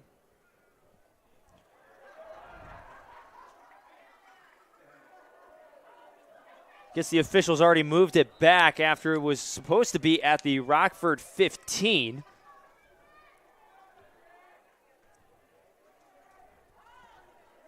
First and 10 for Rockford. Hand off to Carey up the middle. He is brought down by number 53, Brandon Arredondo. We've said his name a lot already this afternoon, Peter. He is the leading tackler for CUC, and his 7th tackle of the day is close to his season high of 9 that he had against Aurora. We want to talk about a freshman making an impact. Talk about C.J. Tucker before the game. Now we're talking about Arredondo. These freshmen really run this CUC defense. Ray to the right side. Pass was broken up by number 26, B.J. Pitts. It was intended for Joey Owens. So this young secondary for CUC, 2 sophomores and 2 freshmen, is being challenged by Jalen Ray.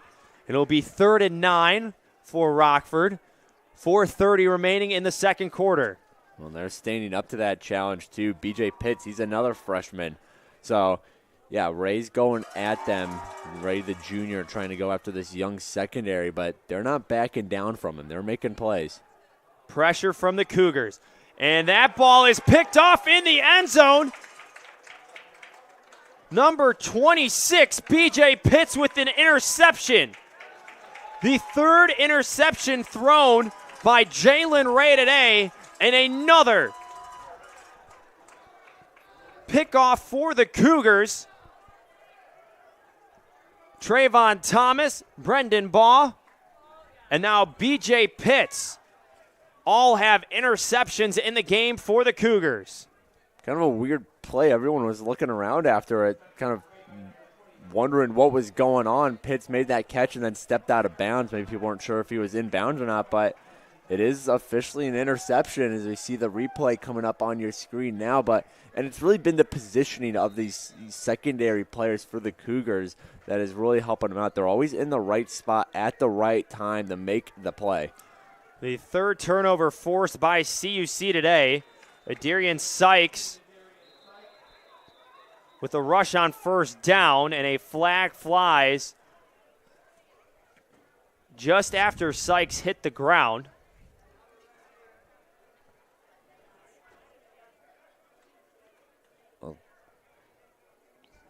Wait to see the call. It's 2nd and 3 after the rush, before the penalty too.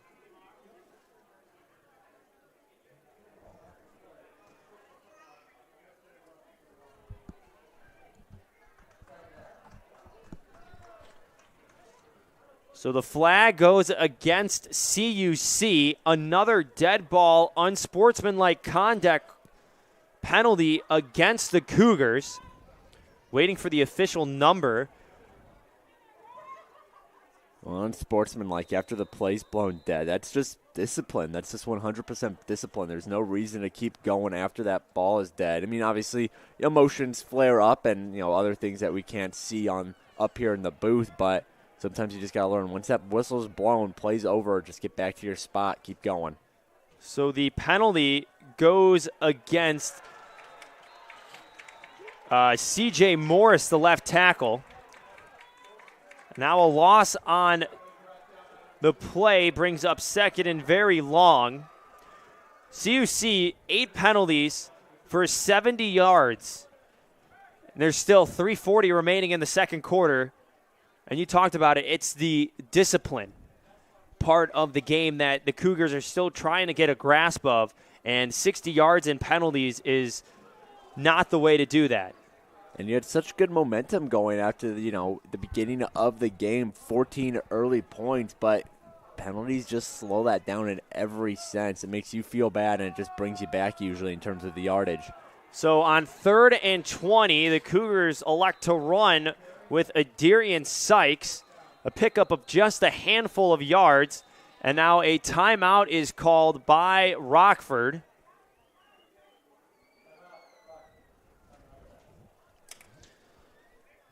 Calvin Tolliver, in his first season, uses his first timeout. So the Regents with 2 timeouts left and about to get the ball back after CUC punts it away. 3:06 left on the clock, 2 timeouts. And although the interception from Jalen Ray kind of killed the last drive and some momentum offensively for Rockford, you have to think with having a junior quarterback like Ray and the way that they've been trying to spread out CUC's defense, there is a good shot here that Rockford can try to put something together and use that clock and take it into half. I kind of started explaining it earlier that when you throw so much like Rockford does with Jalen Ray, eventually something's going to break through. You're going to get that one lucky bomb downfield. And with Ray, a guy who's putting up a ton of yards on the season, you really got to be careful of that, even if that touchdown-interception ratio is pretty bad right now. Auer gets a favorable bounce and a big hit. Ball's out on the ground. Cougars roll around, and now Rockford's able to jump on it at the last second. Almost another takeaway for CUC.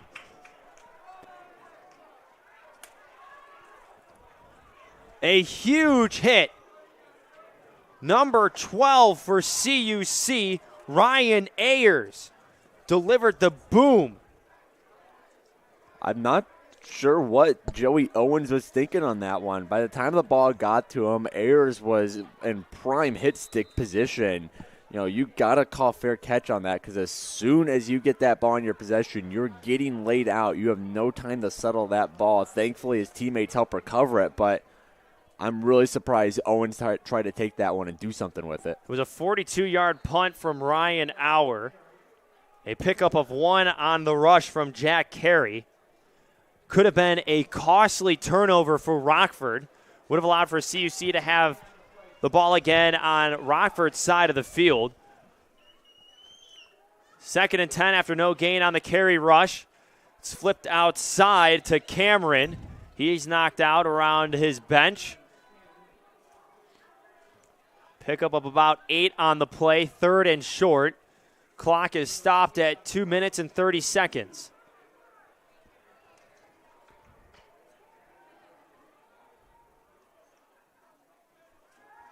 Another pass outside.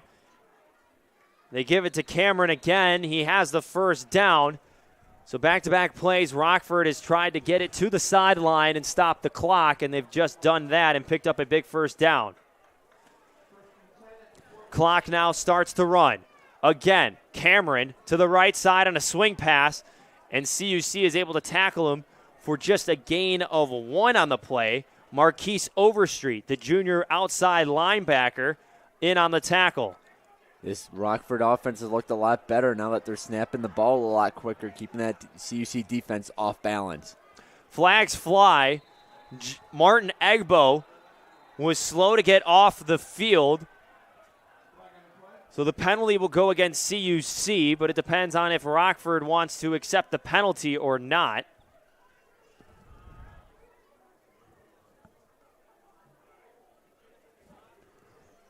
So already this fast-paced Rockford tempo has really drained the energy from CUC.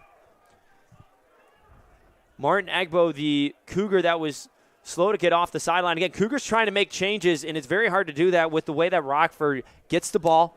As soon as the ref puts it down, the center is on the ball, and Julian Santa is ready to snap it. Well, and the other thing is when Rockford was really taking their time getting these plays called, CUC's defense had a ton of time to get set up, get their right personnel on, and really get a read on the offense.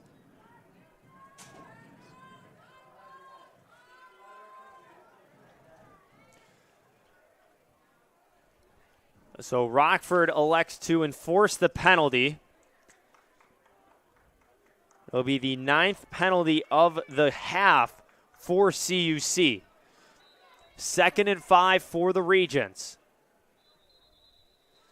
And now there is a stoppage on the play.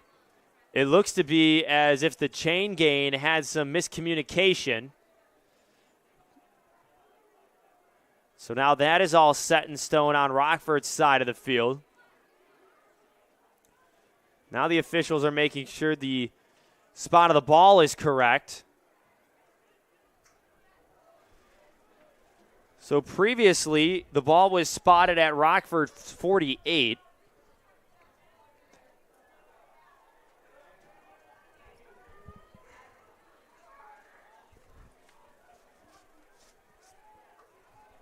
So now it is being walked up.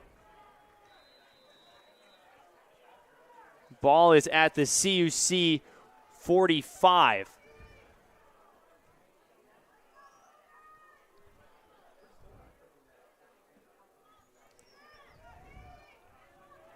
So 2nd and short.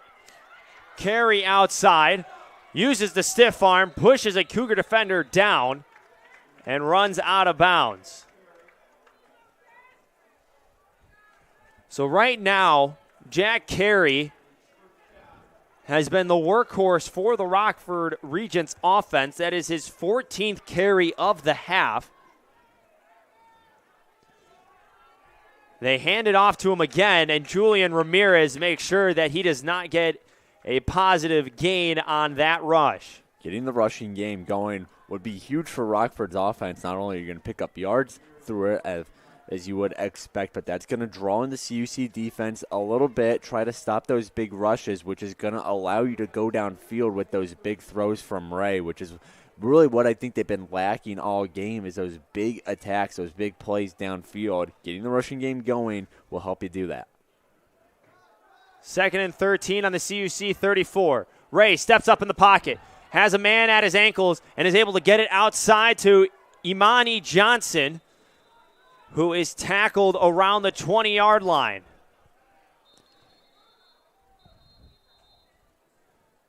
Well, as the game's gone on, Ray's gotten a lot better facing the CUC pressure. He's making smarter decisions. He's getting, out of the pocket quicker, stepping up, doing all the things you need to do, and that defensive line is breathing down your neck. So Ray really doing a good job adapting. Still looking for his first touchdown on the game, however. Ray so far today, 13 for 25, 102 yards through the air with 3 interceptions, a quarterback rating of 66.6. Troy Prattley has not thrown the ball as much as Ray, but he is a bit more efficient, 6 for 9 with 42 yards, a touchdown, and 1 interception. 54 seconds on the game clock. 1st and 10 from the CUC 21. Rockford tries to punch it in before halftime. 3 receivers far side. Ray has his running back Jack Carey to his right. Fakes the handoff. 1-on-1. Left side and overthrows his receiver, Maurice Williams. And a flag comes in. In on the coverage for CUC was C.J. Tucker. Looked like there's a little push from behind at the very end of the play. I think that's one of those you look at. Did it really disrupt the play? Because it looked incomplete by the time Tucker did push him, but maybe there's something we didn't see up here as the ref's talking about it.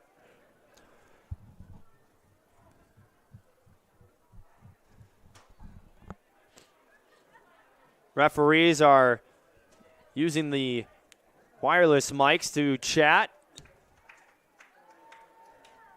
So it is pass interference against C.J. Tucker. It'll give the Regents a first down as they move deeper into the red zone. It'll be the 9th penalty accepted against CUC. 83 penalty yards so far for the Cougars in the first half. Rockford, 4 penalties for 45 yards.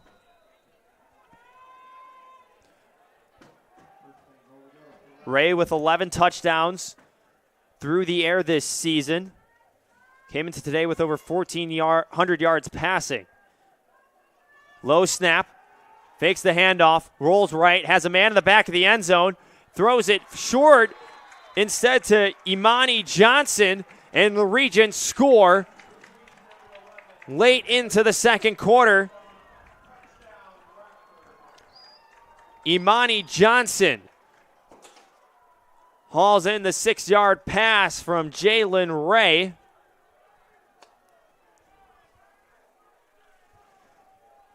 It is Johnson's first touchdown of the season. The point after attempt from Finnestead is good. Rockford caps off a 7-play, 55-yard drive with their first score of the game. 6-yard pass from Jalen Ray to Imani Johnson to make it 14-7 in favor of the Cougars.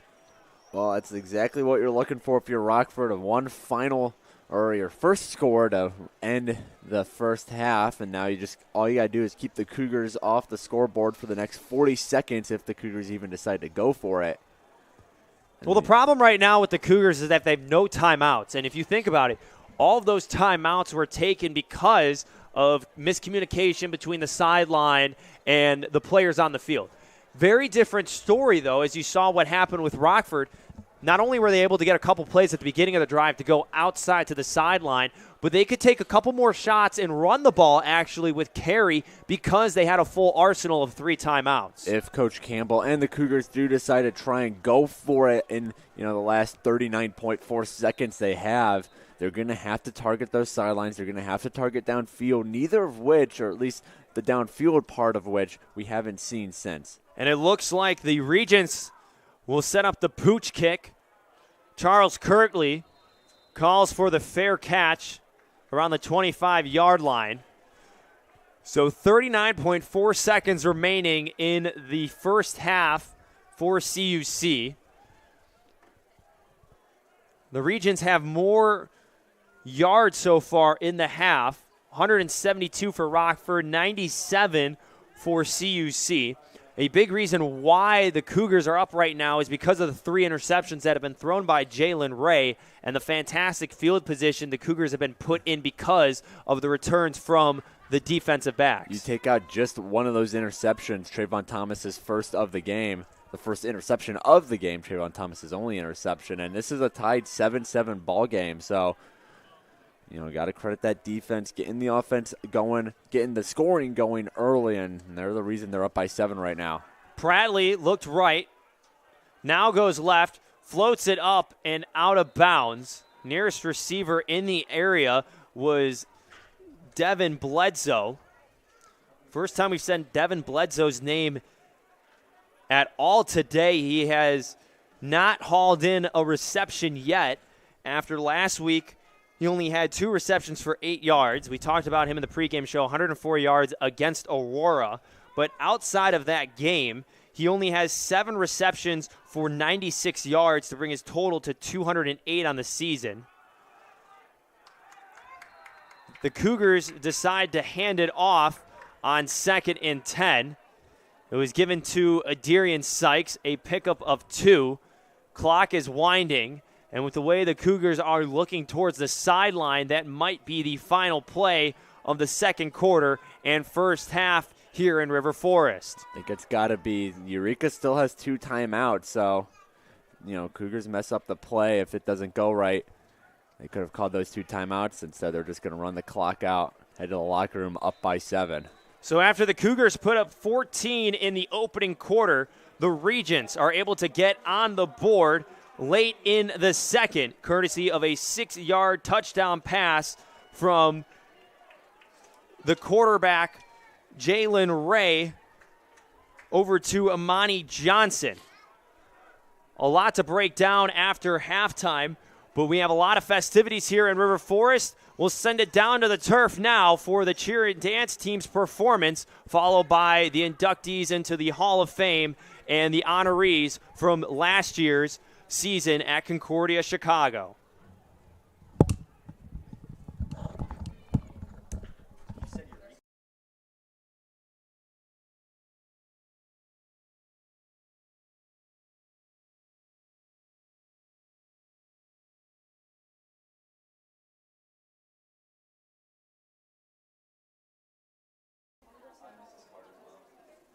I'll come out. Hold on.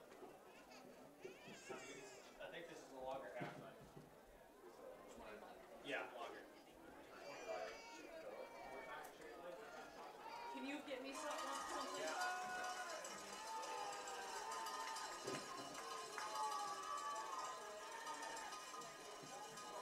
Ladies and gentlemen, welcome to the 2022 Homecoming Halftime Show.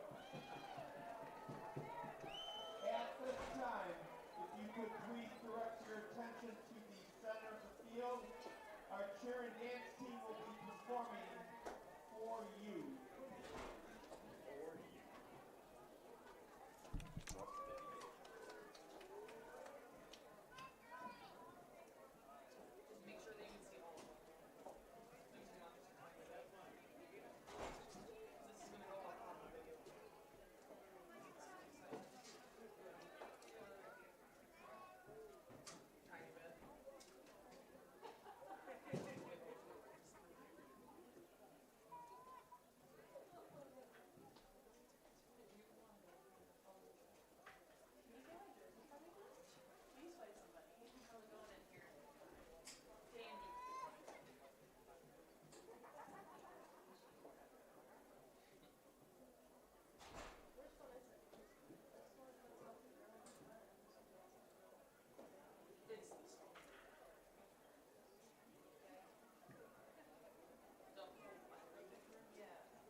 Thank you, cheer and dance team. Ladies and gentlemen, last year we had some incredible feats accomplished in the Cougar Athletics program. First, we would like to recognize the 2021 and 22 men's basketball team for achieving the accomplishment of Northern Athletics Collegiate Conference regular season champions. With a 15-10 overall record, these young men were able to make it to the conference tournament and take down the number 2 team in the country. At this time, we ask the players from that season to please step forward, receive your championship rings for this achievement. Justin Greenlee, Tavares Davis Williams, William Bishop Green, Ben Gordos, Jacob Collicutt, Brent Patton, Marcus Jackson Jr., Jordan Matthews, Jalen Meeks, Isaac Riddell, Will Wainscott, Kieran Heller, Emmanuel Wilson, Andreas Wolatis, Liam Cameron, Landon Gladney, and Jalen Reed. And this team was coached by head coach Steve Kohler, assistant Jordan Foster, Kevin Howard, and Matt Malky. Student managers for the season were Glenn Pollard and Darian Williams. Congratulations, gentlemen, on a successful season.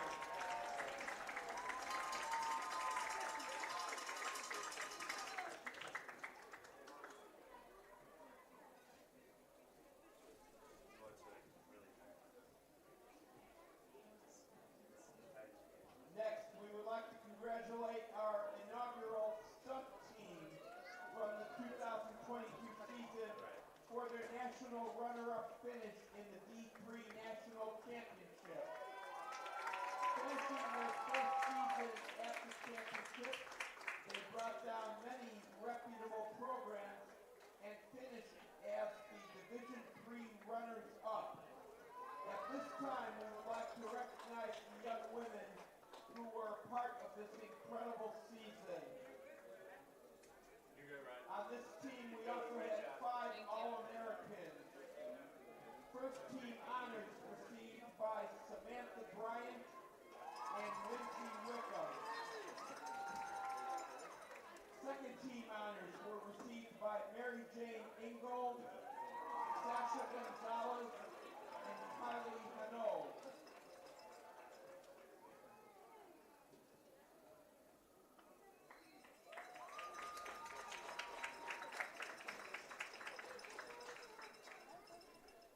Today we would also like to congratulate Simone Wilson on her second national championship finish in the 400-meter hurdle, and also Kayla Armstrong on her national championship finish in the 400 meters at the Division III Outdoor Track and Field Championship in Geneva, Ohio. Wilson and Armstrong also both received All-American honors for the past season, bringing Wilson's total to 7 and Armstrong's to 11. Armstrong has written herself in the D3 history books with the 7th best time ever in the 400 meters. Wilson received NACC Female Student Athlete of the Year after her second national championship. Both of these remarkable athletes were invited to the 2022 USA Outdoor National Championships in Eugene, Oregon, where they competed against Olympians and professional athletes. Congratulations, ladies, on an amazing performance in your season.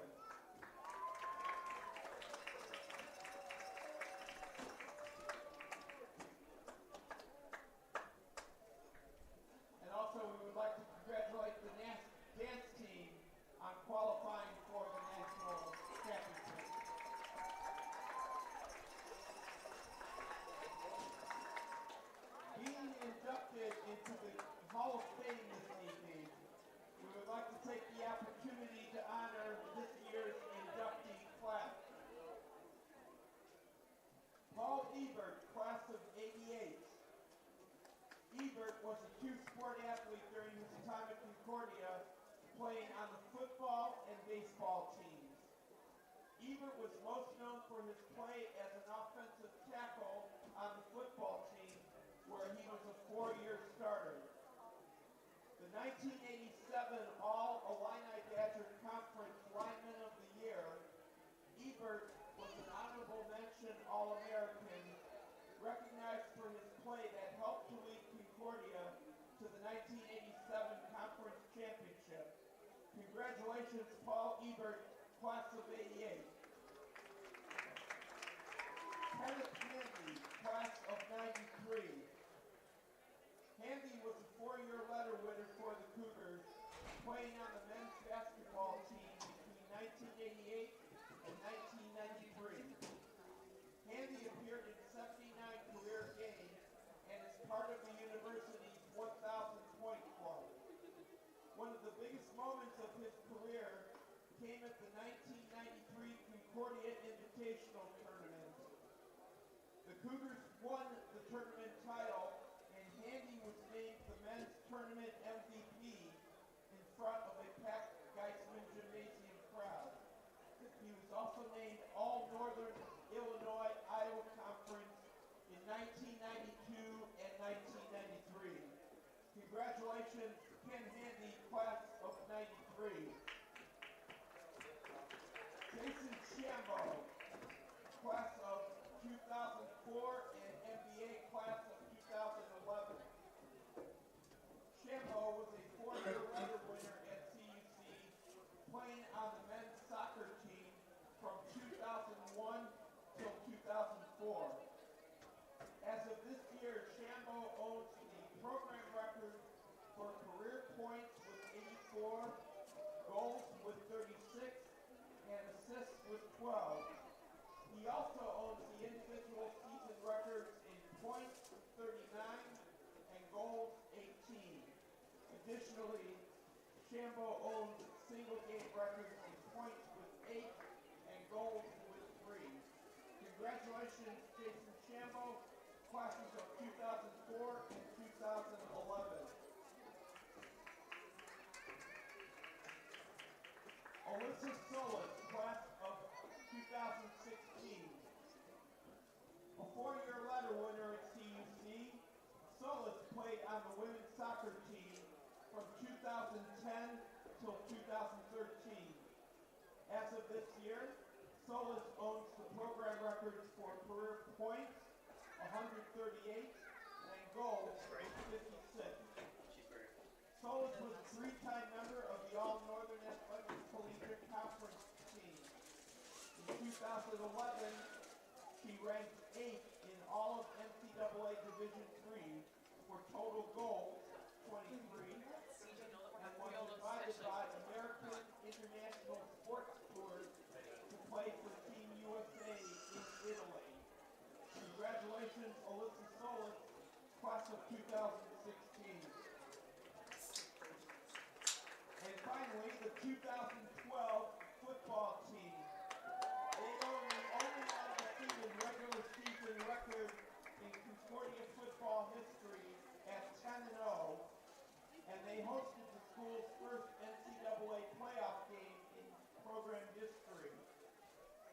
The 2012 offense, the best in school history, amassed 5,343 yards and scored 60 touchdowns.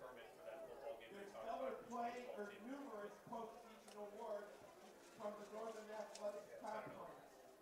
Head coach Lonnie Prees garnered Coach of the Year honors, and Jake Kohler was named Offensive Player of the Year. In total, 18 different players earned MEC honors that year, including first team recognition for Marty Beckman, Chris Blue, Matt Rolfe, and Jamal Howard. With a perfect 7-0 conference record, the team earned an automatic bid to the NCAA Division III playoff and hosted the game right here at Concordia Stadium. Congratulations to the 2012 CUC football team.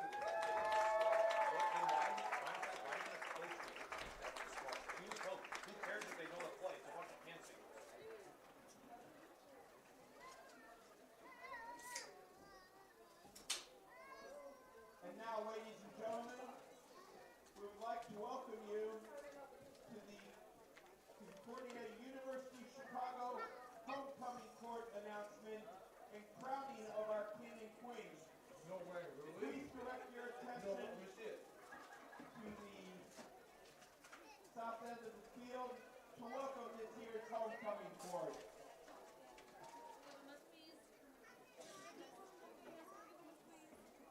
No way. First, introducing the nominees for Queen. Alexis Garofalo. She's from Las Vegas, Nevada, and majoring in pre-physical therapy. Melody Whitkey from Alamosa, Colorado, escorted by her friends Lydia Smith and Alexa Hoover. She's majoring in English literature with minors in communication, creative writing, and theology. Plans to pursue a career in writing. No, I Nina Reyes from St. Louis, Missouri, escorted by her boyfriend Michael Frank. She is a marketing major and plans to work in the marketing department and building company. It's different. America Sanchez. She's from Chicago, Illinois, and majoring in social work. Amanda Theme from Columbia, Missouri, supported by her parents Brian and Sarah Theme. There's really no S. She is a marketing major and plans to pursue a career in marketing in Chicago. Haley Wixford from Oostburg, Wisconsin, escorted by her friend Katie Barclay and Grace Hamill. She is a double major in psychology and criminal justice with a certificate in policing and hopes to pursue a career in crisis management.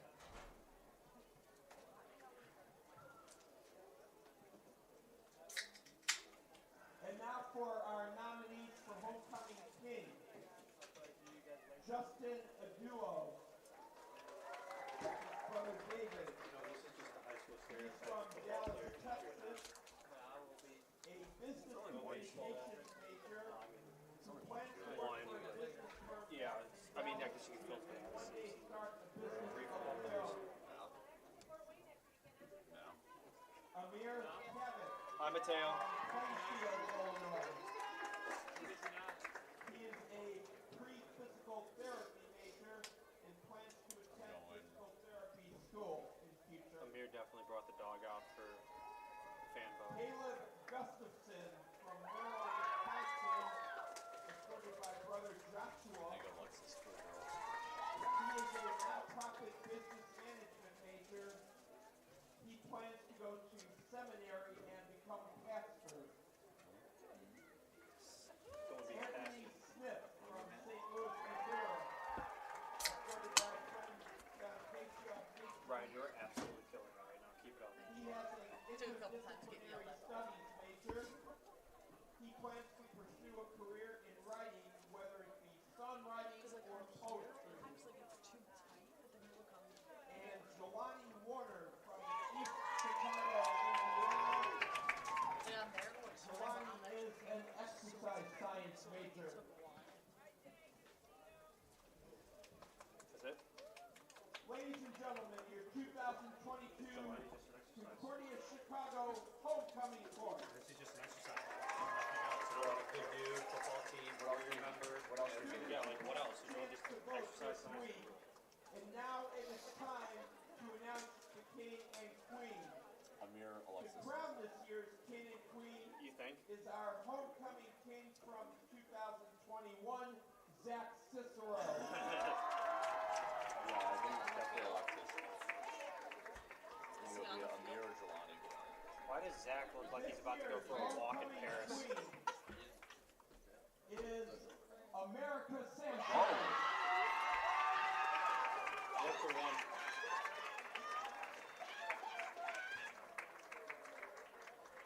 This year's homecoming king is Anthony Smith. Oh. Where's the chair? Congratulations to our king and queen. Cut to the live Carter reaction. Damn it. Who participated in the homecoming court voting. Congratulations to all of this year's court.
Welcome back to the broadcast booth. Carter Gledhill, Peter Borkowski with you on the Cougar Sports Network. After we saw Homecoming King and Queen crown, we saw the cheer and stunt, the dance and stunt team, I should say, perform.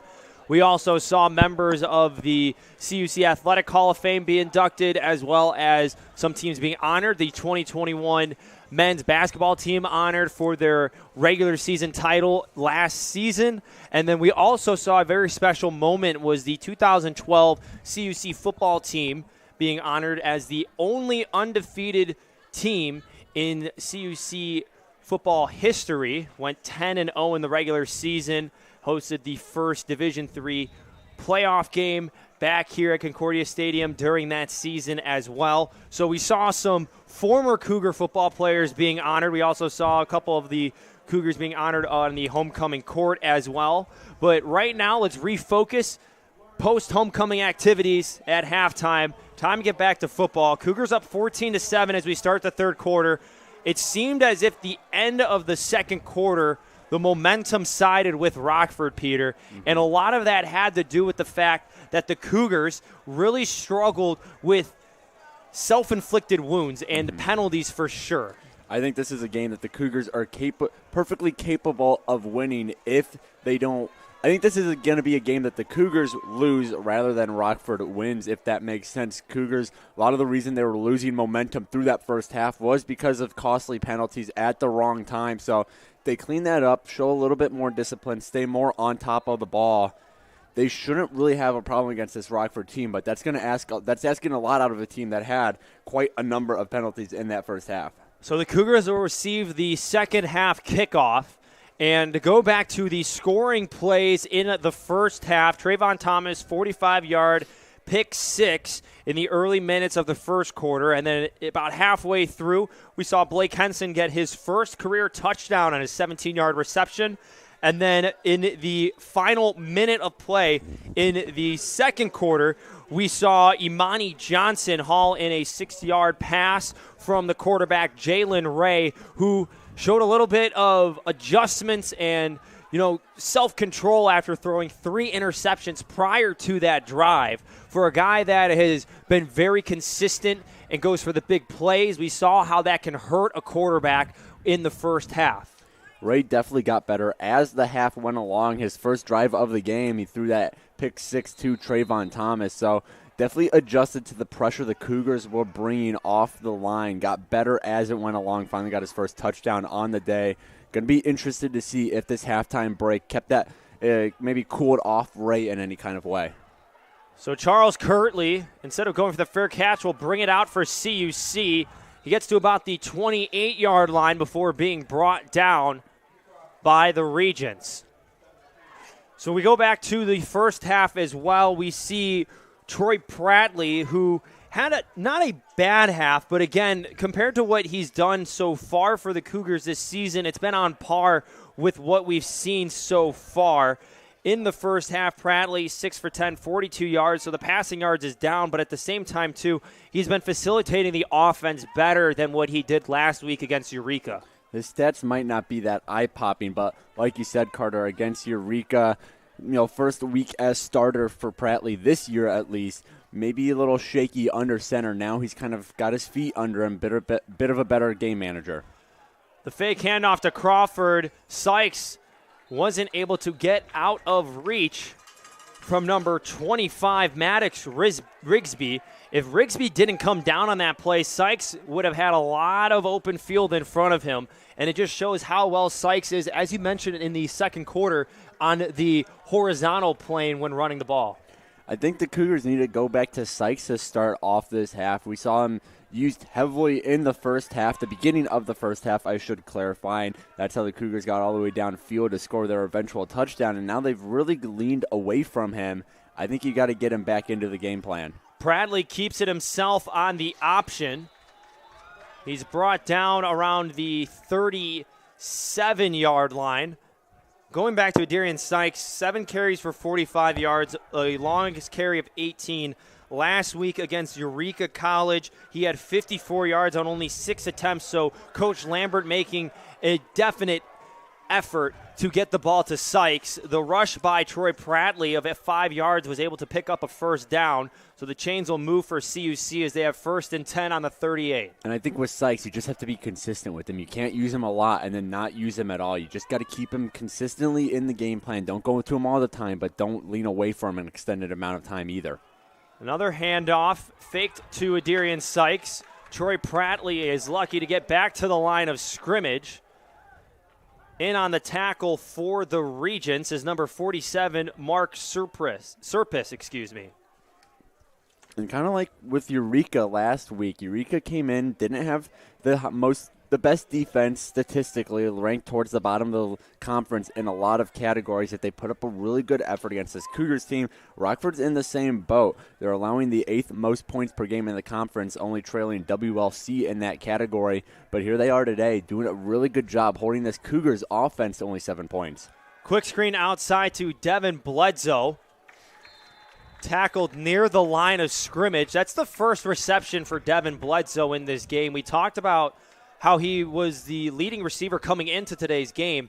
The Cougars just have not found a way to get him involved, but also, too, he's been faced with Michael Brown, who has an interception already in this game. One-on-one coverage between those two. Brown has definitely taken out one of the better weapons on CUC's offense. I think Covington thrives best when he's just moving downfield. Great on-the-run catcher, great yards after catch player, too, so you need to get him downfield to really target him. Bradley able to get it away to Covington. Dropped around the 48-yard line on 3rd and 10. Or 44, excuse me. Cougars needed to get to the 48-yard line. And now the punt team will come out for CUC. Well, I mentioned it just a second ago, and it's coming true here again. Rockford's defense really stepping up this game. You know, in addition to allowing the second most points in the conference, they allow the 3rd most yards per game, but they're really stepping it up here against the Cougars in River Forest. Rockford almost got to Ryan Auer. Takes a big bounce at the 30 before being downed at the 32-yard line by Arredondo. So we look at Jalen Ray's first half, 14 for 26, 121 yards. We talked about the one touchdown he had in the last minute of play in the second quarter. 3 interceptions as well. This was a guy that had 8 interceptions, I should say, coming into today's game. The Cougars have definitely made some changes to their defensive alignment that have really forced the hand of Ray to make challenging throws, especially those deep balls where you see a lot of the time he picks up those big yardages. Well, they're going at him immediately off the line, and that's really causing him to, look stressed, look a little flustered. He can't get away any clean throws. He's getting rid of these balls quick, and when you force a quarterback to do that, who's maybe not used to that all the time, he's going to make mistakes like throwing in 3 interceptions. Jack Carey able to pick up 2 yards on the rush, tackled by Jelani Warner. They try to stretch it outside. Making the tackle is Brandon Arredondo. We talked about how much we said his name in the first half. Now picks up his 7th tackle of the game. And this is a guy so far that is one of the bright spots in this Cougars defense that Coach Andy Lambert talks about is going to be exciting to watch to see how he develops during his time at CUC. That's what's so exciting about this under freshman is that not only are they performing now, not only are they putting up good production now, they're going to ideally do that for the next 3 years and get better at the same time. So all these young players who are already making an impact, just wait a couple years down the line. 3rd and 8 for the Regents. Ray over the middle, split 2 Cougar defenders. Pass was intended for Imani Johnson. So a nice stand for the Cougars defense, forcing a 3-and-out as Caden Finestead is back to punt it away for the Regents. Well, now they get their offense back on. They get another crack at it after a pretty lackluster first drive here in the second half. You got to get something going offensively. Obviously, your defense is playing really well, but you can't always expect them to hold an opponent to 14 points or less. You got to give them some kind of support, especially if they're playing as well as CUC's defense is today. Cougars almost get in the backfield. Covington loses it at the 30, and it is picked up by Rockford at the 31. Timothy Bearden was in on coverage on Covington. It slipped right through his hands, took a bounce right into the breadbasket of Bearden, and just like that, Rockford has flipped the field and now is in CUC territory. We've seen a couple mistakes from each team's punt returner there. Covington wasn't really at a great angle. I'm not sure why he tried to make any kind of play on that. Maybe should have gotten behind it quicker, or maybe just let that one roll and take the hit. And then we saw, with Joey Owens earlier, didn't call fair catch, and that almost resulted in a turnover for Rockford on that punt. So these 2 punt returners maybe not making the best decisions today, but this one really hurts as it is a turnover. Rockford's got the fresh set of downs, well into the Cougars' territory. A timeout called by Jalen Ray as the play clock was close to hitting 0. So an early timeout used by the Regents. 9:57 remaining in the third quarter. After the muffed punt return from Christian Covington, the Regents are set up on CUC's 31-yard line. We'll step aside for a quick break. You're watching the Cougar Sports Network.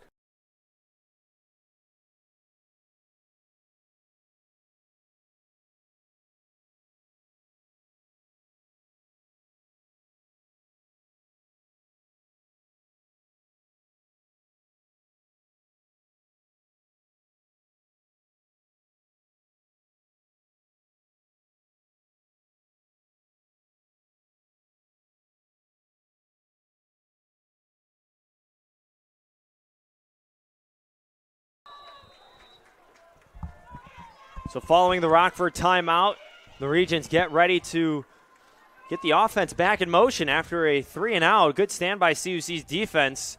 A muffed punt return by Christian Covington allows for the Regents to stay on the field. Pressure coming from the backside on Ray. He decides to tuck it and then is pushed out of bounds. A huge drive here for each team. Peter, just in my opinion, this could be the momentum difference for the remainder of the game. CUC has really not had a momentum on their side since the beginning of the second quarter. Rockford started to chip away at that and took a little bit of that energy away from the homecoming crowd heading into the locker room. If Rockford can score here, tie up the game, that's obviously going to be huge for them, especially coming after a big turnover like that we just saw on the punt. They hand it off to Jack Carey again. Couple yards on the rush. Carey now at 17 carries in the game, averaging just over 3 yards on every carry. No pun intended. Mm-hmm. I heard it. the junior from 50 in Illinois has really stepped up for Rockford. We talked about how this is a pass-first offense. They're really giving an opportunity for Carey to get his yards in as they pass it out to McIntosh outside. Tackle is made near the numbers by number 8, Brendan Baugh. Chains move for the Regents. Well, if the Cougars defense, then they got a fresh set of downs to work against now. But if they could get a stop here, that's going to be big. You're able to, you get one stop, you have to come right back onto the field after the muffed punt, and you get another stop. That's a big morale boost for this defense if they can pull it off. Rockford tried to pack the line of scrimmage. Carey was met by a wall of Justin Aduo as well as Julian Ramirez. Ramirez, the 6'4", 240 senior nose guard from Zion, Illinois. Last week had 6 tackles in the loss against the Red Devils with a sack and 1.5 tackles for a loss. He might not be a guy in part of the season now where conference teams who have been around know that big number 99 is right over your center's helmet, but he has definitely clogged up that middle of the line of scrimmage, and it's forced Rockford to try to bounce it outside. Ray is hit as he's thrown into the hands of a Cougar. Down the sideline, the Cougars will take it for not their first, but their second pick 6 touchdown on homecoming. You want to talk about momentum shift? Brandon Montford, he's got your momentum shift for you. Brandon Montford takes it to the house. An 85-yard pick 6, the second of the game for the Cougars. It was a big-time stop. That's now the 4th interception thrown by Jalen Ray. I was talking about how big it would be if the defense could come out and get another stop after the muffed punt, but I had no idea a pick 6 was waiting in the wings. That's even better than I could have imagined. Let's take a look back at the replay after the extra point from Ryan Auer. But again, it's that backside pressure that we've seen that has really forced Ray to have the internal clock and get it out of his hand. But the Cougars have a linebacker in the middle every time that is spying on Ray, following his eyes, looking at his shoulders, And again, the Cougars defense comes up in a big way as CUC now pulls ahead of the Regions 21-7 with 7:45 remaining in the third quarter. We'll step aside. Peter will get his thoughts after the break on the Cougar Sports Network.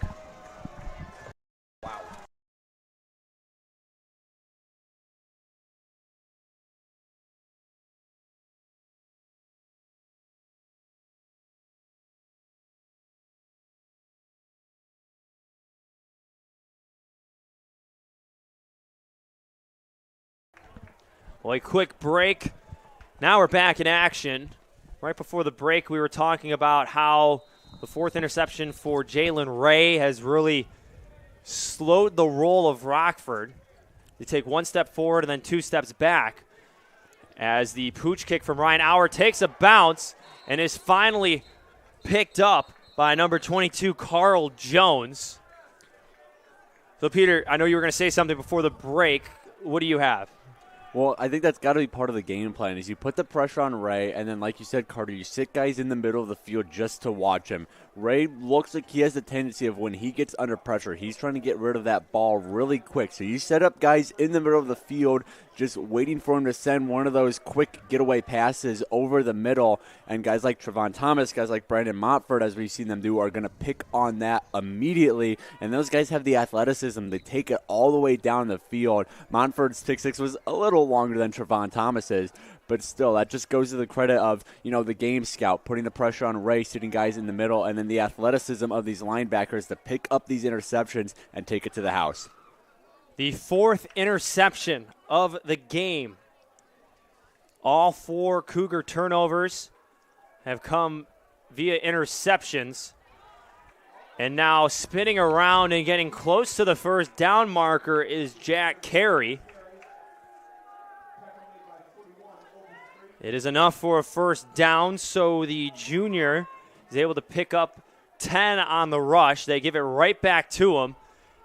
This time he is stuffed near the line of scrimmage, but is able to get about 2 yards after contact. And you kind of see why we got a Rockford player down. You see why they're giving the ball to Carey so much is because maybe they're losing a little bit of faith in Ray, at least for this game, because, after maybe the first or second interception, you're like, all right, we throw a lot, these are going to happen. But now you're on number 4, and some of these have not really looked like, good interceptions that the defense really had to work for. These were just kind of Ray almost playing catch with his defender. So I think that's why we're seeing Carey get a couple more touches as the game goes on, as they're really cautious about Ray and his interception tendencies right now. So there is a lineman down on the field for the Regents.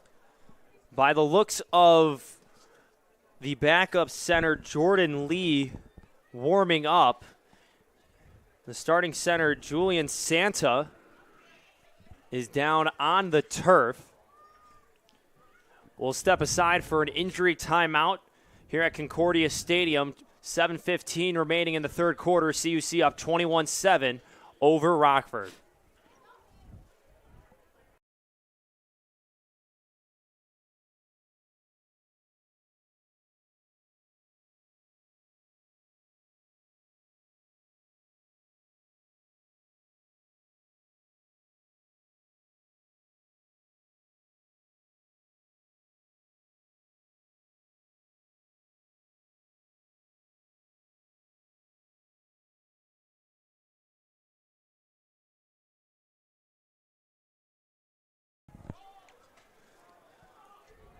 Clock back and running here at Concordia Stadium after an injury timeout. Julian Santa was able to walk off the field under his own power. 2nd and 8 on the Rockford 39. Jalen Ray throws it outside to Titus Cameron, who is thrown down by number 23, Brandon Montford. And that's really one way that we've seen Titus Cameron be involved in this offense, as he picks up his 9th reception of the game after a rush up the middle is stuffed by Martin Egbo.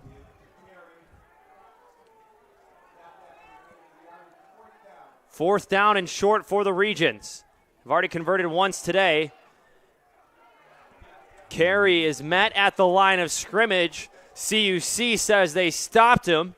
Rockford's pointing towards the other side of the first down marker.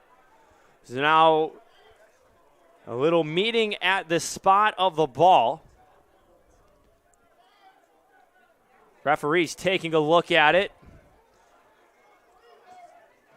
and signaling CUC football. So the Cougars step up on fourth down. And the Regents turn the ball over. It'll be CUC's ball at the Rockford 46-yard line.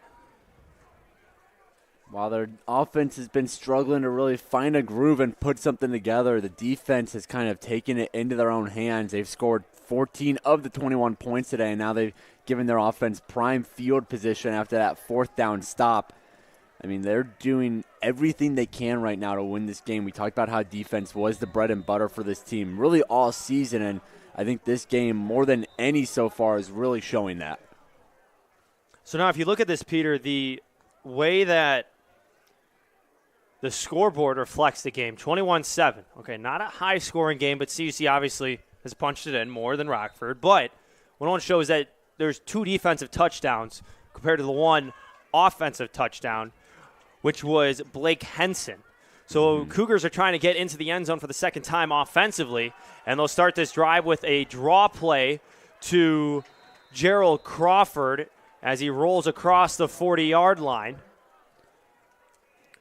You know, that's something Ray's going to be feeling too, is if you take, just 2 of those interceptions out, we might have a tied 7-7 ball game here.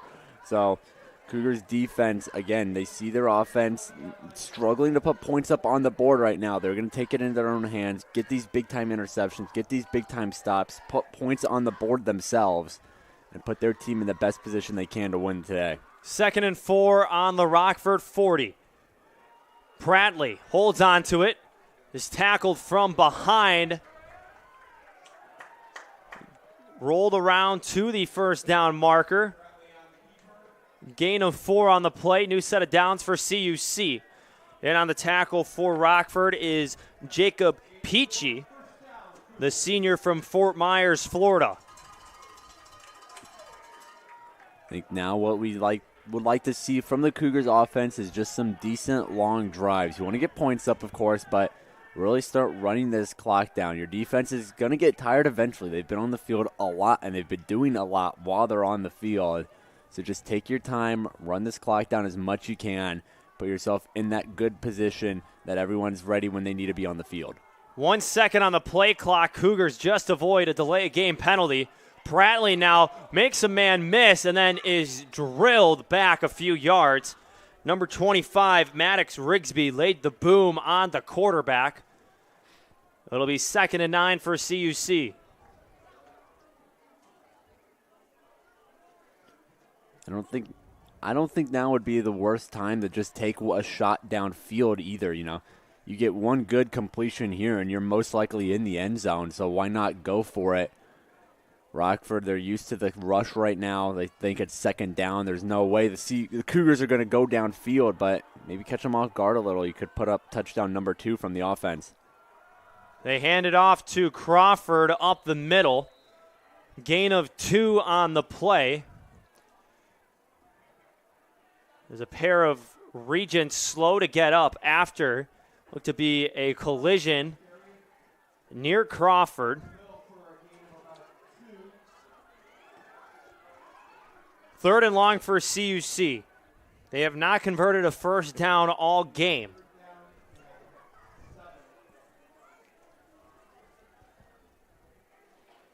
Ball sits at the right hash mark on the 33-yard line. 3 receivers to the left side. Sykes in motion. Pratley keeps it himself up the middle, makes a man miss, and then gets tripped up just as he crosses the 15-yard line. This is when Troy Pratley's best, is when everyone is fooled. No one thinks he has the ball, and he's able to use that space to really get upfield He's not the biggest of guys, so he's not really going to be able to survive that many tackles. So using misdirection, like having Sykes in the backfield moving one way, Prattley goes the other way. You give him that open runway. That's when he gets his feet under him. He's able to cut. He's able to juke and really get some decent yards out of it. 1st and 10 at the Rockford 12. Cougars hand it off to Gerald Crawford, who gets tackled from the side. Number 23, Garrick McGregor, sideswiped Crawford.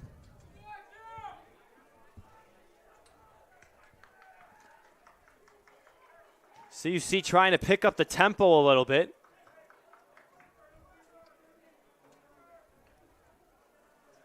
It'll be 2nd and 3 on the 5-yard line. 3 receivers near side. Bledsoe, one-on-one outside. They hand it off to Crawford, and a huge hit. Number 6, Jacob Peachy, just saved a touchdown, coming down and filling the hole.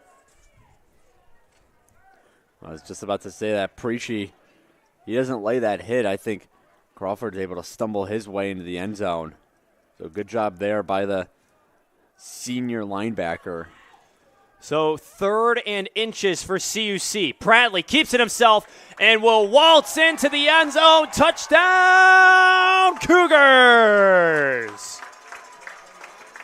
Well, there's your second offensive touchdown of the day, and credit that one to Troy Prattley. Had that big gain a couple plays ago on the fake handoff to Darian Sykes, and now he's able to leap his way into the end zone with that nice little jump at the end, add a little flash to the play. But good job by Troy Prattley, really taking control of this offense when they needed one.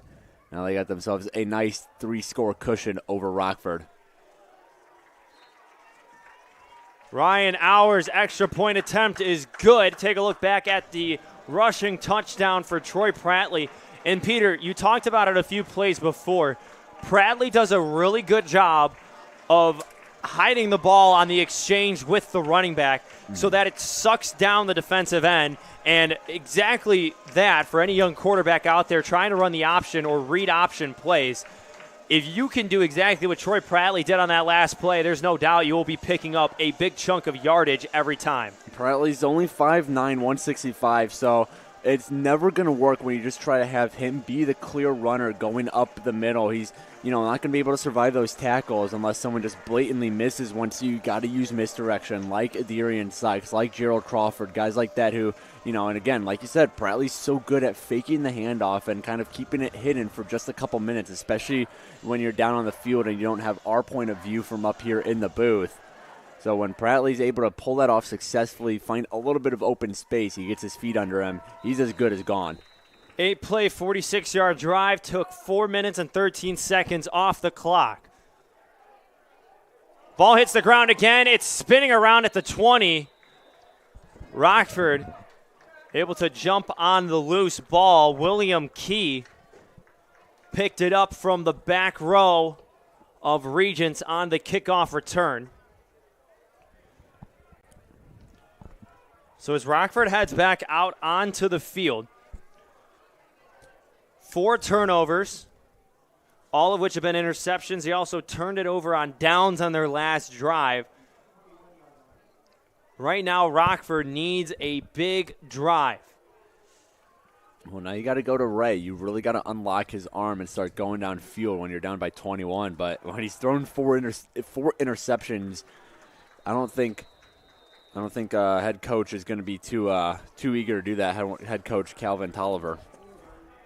Jack Carey stuffed at the line of scrimmage, 2nd and 10.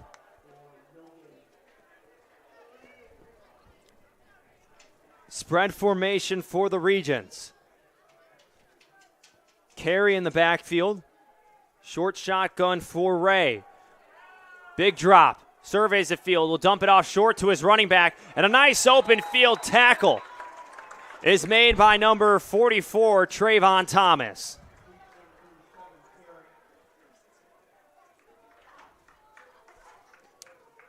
Third down and long for the Regents.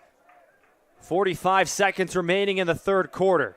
I know it's still the third quarter, but this could be huge in terms of impact for the end of the game. You don't want to say this could be the big drive yet. You still got a whole fourth quarter to go. But if Cougars get a stop here, basically bury Eureka on their own half and then take some time off the clock with the offense, it's hard to see Eureka coming back from 21 down after this. They try the screen pass. Nice sidestep from Owens. A nice stiff arm, too, and then gets drilled and pushed out of bounds. Jelani Warner finished off the play, as well as Brandon Arredondo. Also put in there Justin Aduo. It'll be close to the first down marker, and they will give it to him on the spot. Well, that's a big conversion there, especially on a play that probably shouldn't have gone as far as it really did.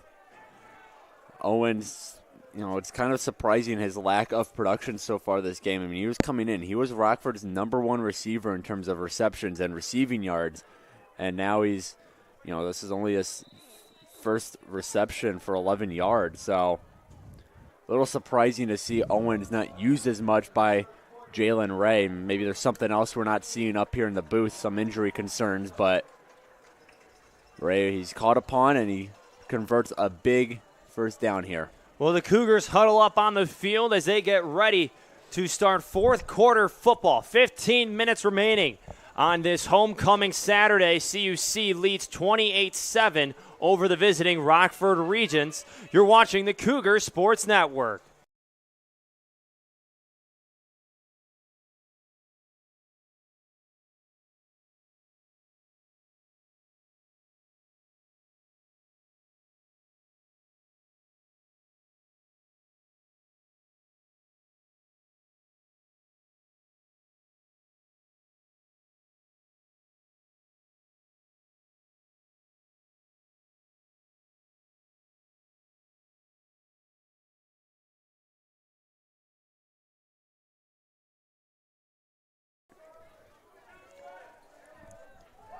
First and 10 for Rockford on their own 31.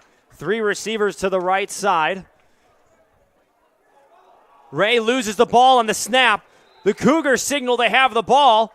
We'll wait till the pile is undone, and the Cougars have it. Jelani Warner comes up from the pile with the ball. That is the 5th takeaway for the Cougars on the game. And, well, it wasn't an interception, but that's another one. I mean, maybe the snap wasn't the cleanest, but that's another one on Ray. That was his dropped ball, his fumble, and the Cougars able to pounce on it and come away with the takeaway. So this defense is, takeaway machine right now.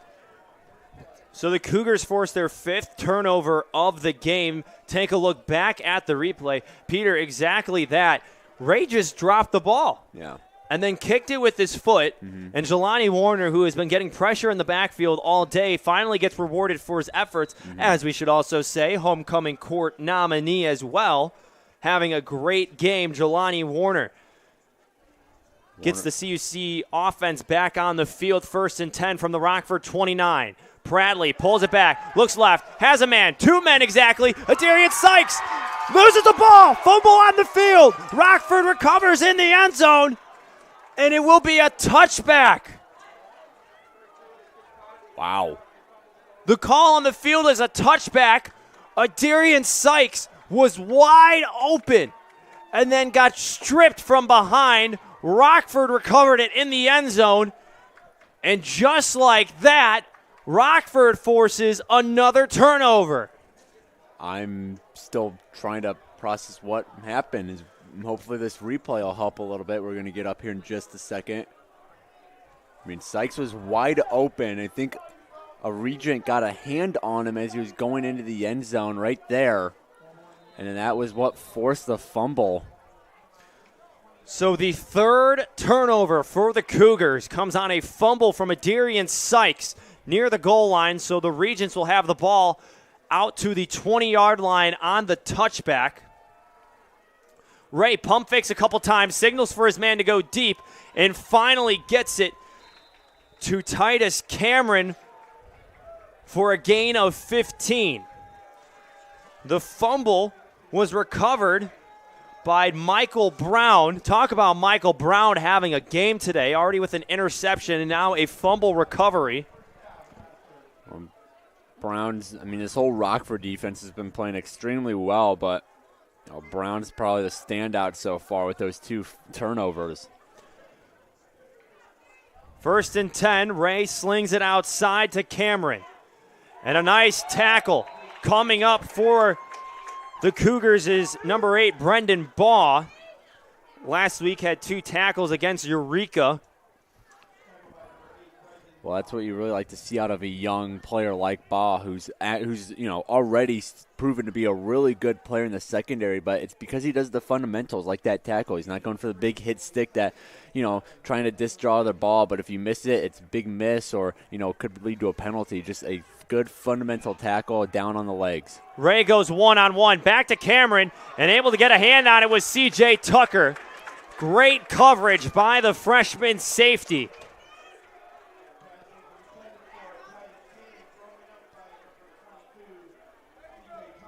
C.J. Tucker, 4 pass breakups coming into today's game.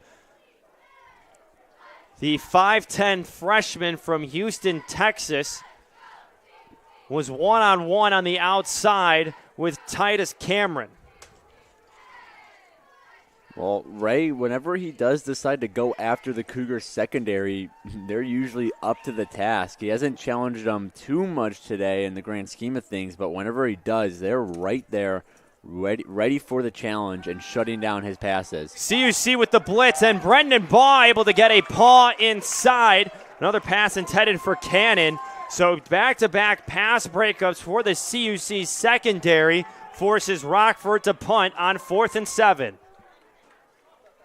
I mentioned it in the pregame show earlier today, but big key to the game was containing this passing offense, and I think it's fair to say Cougars have done a pretty good job of that so far. Only 164 passing yards from Ray, and then, of course, the big number of the day is those 4 interceptions.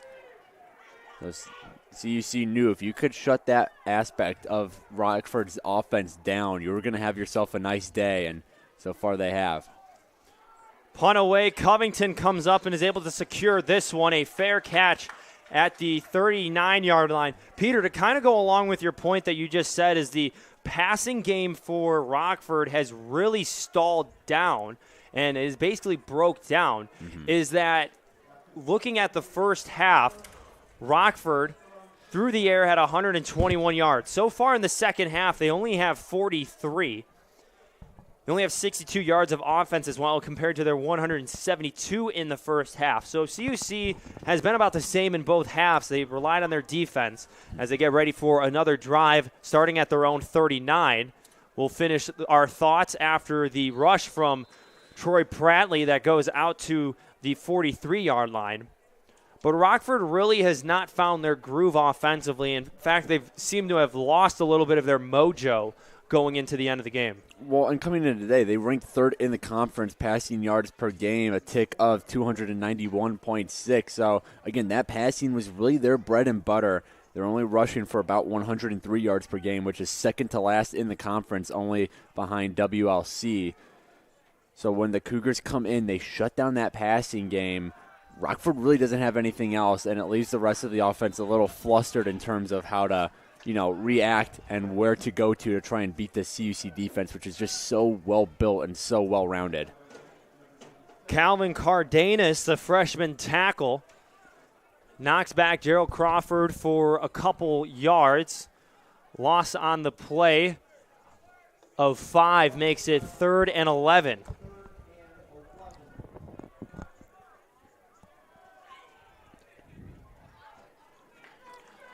Ten seconds on the play clock. Cougars have yet to line up on the ball. They might be having to use a timeout here. 3 seconds, 2 seconds, and as Peter alluded to, the Cougars burned through their first timeout with 12:04 remaining in the fourth quarter. 28-7, CUC's up. They'll have 3rd and 11 when we return on the Cougar Sports Network.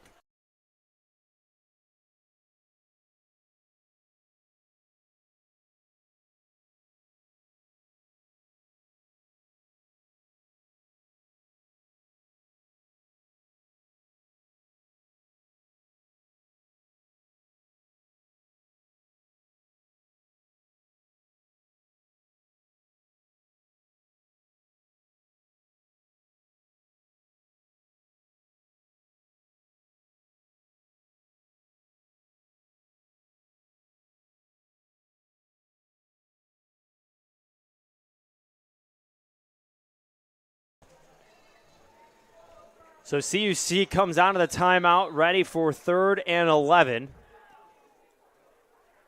They break the huddle with 2 receivers on each side. Jordan White, the tight end, the man in motion. Pratley fakes. Flag is thrown. Pratley gets rid of it to his own sideline. Peter, I'm 99% confident that there was a hold on that play from CUC. Maybe. We've seen it a couple times today from this offensive line. But to their credit, they've really cleaned it up in the second half. They're looking a lot better, looking a lot more disciplined, which is why they're moving the ball a little better offensively. So even if this one doesn't go their way, this offensive line specifically has really cleaned up their play since halftime. So a holding call was declined by Rockford. 3rd and 11. Ryan Auer ready to punt it for CUC. Back to return, as always, for Rockford. Joey Owens. Low snap. Line drive punt. End over end. Takes a couple Cougar bounces. And it rolls just past the 20-yard line before it is picked up by number 12, Ryan Ayers. Well, there you go. A nice little inside the 20 punt from Ryan Auer. Took a few good bounces to get there. But did a good job, as he's done all game. Auer, I mean, obviously it's one of the lesser aspects you kind of think of when you think about this game in general. But Auer's done a really nice job punting so far today. We saw him pin one out of bounds earlier that had Rockford way back in their own red zone. So credit Ryan Auer. He's really picked up the punting game today. 43-yard punt from Auer puts the Regents back at their own 19-yard line. Owens in motion. Single receiver is Titus Cannon. Ray looks left, gets it outside, and a first down for the Regents. The pass was hauled in by number 80, Daquan Mickeltosh.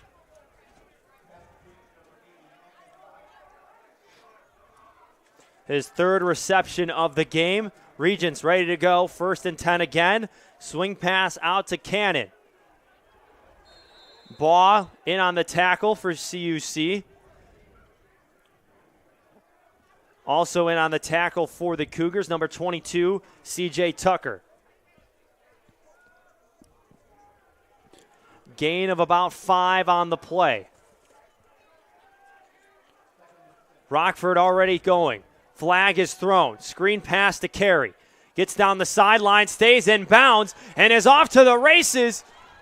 Rockford gets their 2nd touchdown of the game, but it is most likely coming back after the flag. There's a flag way back here, and by the looks of every other player in the field, I think they all thought the play was dead. No one was reacting. Even Rockford, after they looked like they scored a touchdown, was just kind of standing around staring at each other. So it is, in fact, a holding call on Rockford. So Jack Carey has to catch his breath after a screen that was perfectly executed by Rockford, except for the one flaw of a holding penalty. So it knocks the Regents all the way back to the 30-yard line.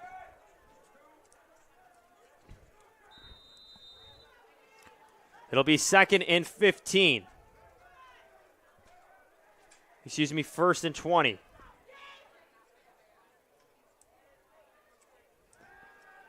Ray pump fakes again. Avoids pressure, steps up and throws. Was trying to hit Mickeltosh again. I think the main focus for the Cougars defense right now is just don't give up the big play. You're up by 21, under 11 minutes to go here in regulation. You don't want to play too conservatively, obviously. If you can force another turnover, well, go for it, of course. But you just don't want to give up those big shots downfield. Make sure you contain Rockford. If they're going to score, make them use up a lot of the clock so they have a harder time getting 3 more in. Owens in motion. 3rd and long for the Regents. Ray overthrows the intended receiver, Maurice Williams. And the punt unit comes onto the field for the Regents. It'll be the 5th time the Regents will punt it to the Cougars. Covington is back at his own 39-yard line. 10:49 remaining in the 4th quarter. A chance here for CUC to drain some clock. High snap. Punt away. Finisted's punt is caught by Covington, and he is brought down at the 46-yard line. Bit of a risky reception there from Covington. If he doesn't get that first step off right away, he's getting tackled almost immediately. So a little surprising to call fair catch on that one, but he made it work. There is a Cougar down on the play, laying around the 15-yard line. So CUC will have the ball to start their drive at the 46-yard line with 10:40 remaining in the 4th quarter when we return after the injury timeout here in River Forest on the Cougar Sports Network.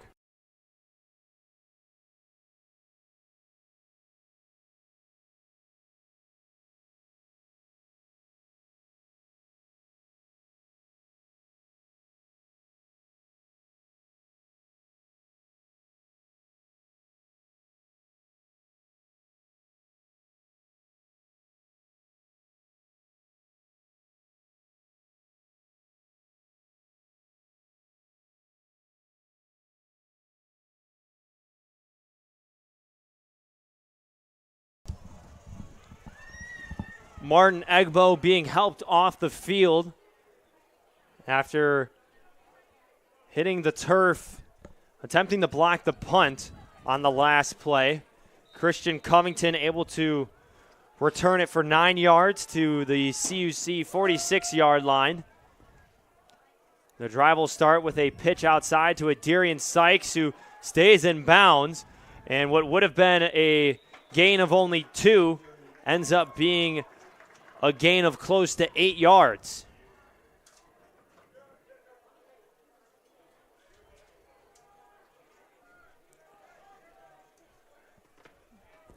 It'd actually be a gain of 9 on the play. 2nd and 1 for the Cougars. Adarian Sykes so far with 54 rushing yards on 9 attempts.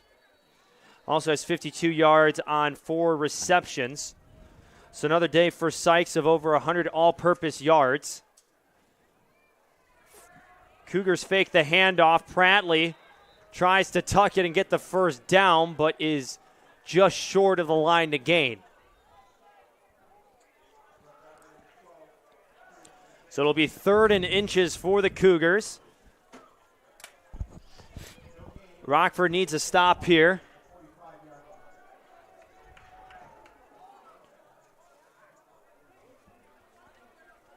Cougars line up in trips formation to the right side, tight end to the left. Lone back is Sykes. They hand it to him. He hits the hole hard and bursts through into the Regents secondary, picking up the first down with ease. That's where you see the acceleration of Sykes really come into play. He's not the biggest or strongest of players, so he's not going to, bust through the hole by breaking tackles. It's just as soon as that hole has opened up, he's immediately through it before the defense can do anything to close it up. 1st and 10 on the Regents' 39. Clock slowly ticking away. Rockford trying to get a stop. Read option for Pratley. He'll just dump it out of bounds.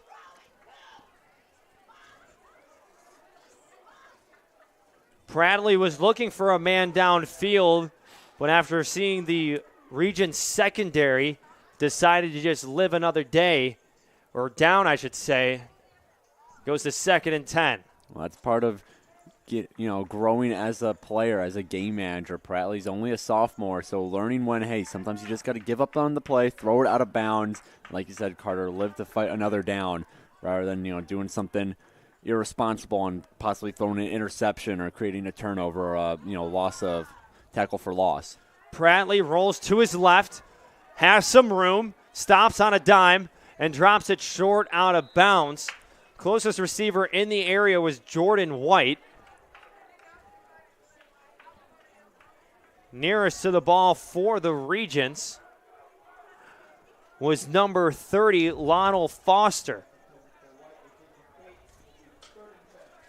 So 3rd and long for CUC. Cougars have already eaten up a large portion of time in this 4th quarter. They're 8 minutes and 42 seconds away from a homecoming victory.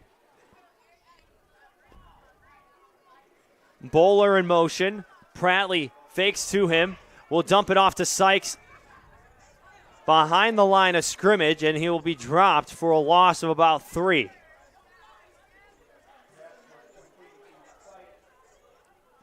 So CUC's offense finally eclipses 200 yards of total offense after that drive. 7 plays. And it sends the punt unit back out. So neither one of these teams have really put together a complete drive so far since the touchdown for CUC and Troy Pratley in the middle of the 3rd quarter. Ours punt, end over end again, good roll. And it will be down at the 9-yard line. Number 19, Trent Taylor, the special teams man down field for the Cougars.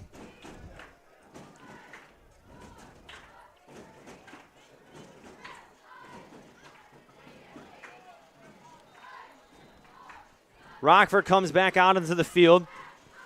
Big spot here for Rockford. They need a score here. They need it fast. And with the way that they move, though, Peter, there is a chance that Rockford could make things interesting down the stretch. But as you mentioned, the one thing the Cougars can't afford are the big plays. Again, you just got to adopt that bend, don't break mentality. If you can, keep these to check down, short gains, fine. Let Rockford take those. Let them kill time off the clock. Just don't let them go anywhere big downfield. Breaking free from the defenders is Imani Johnson. He was first contacted around the 22 and then gets finally brought down at the 40. A huge pickup.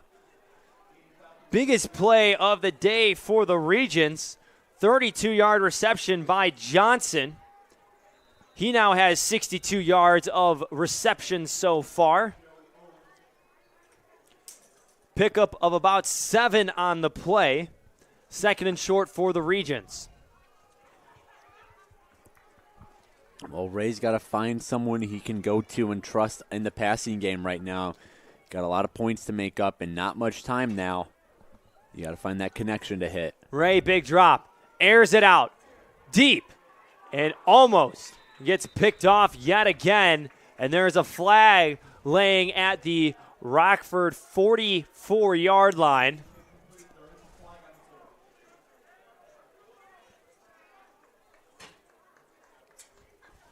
Holding call against the Regents. It goes against number 55, Julian Santa. So another penalty for the Regents.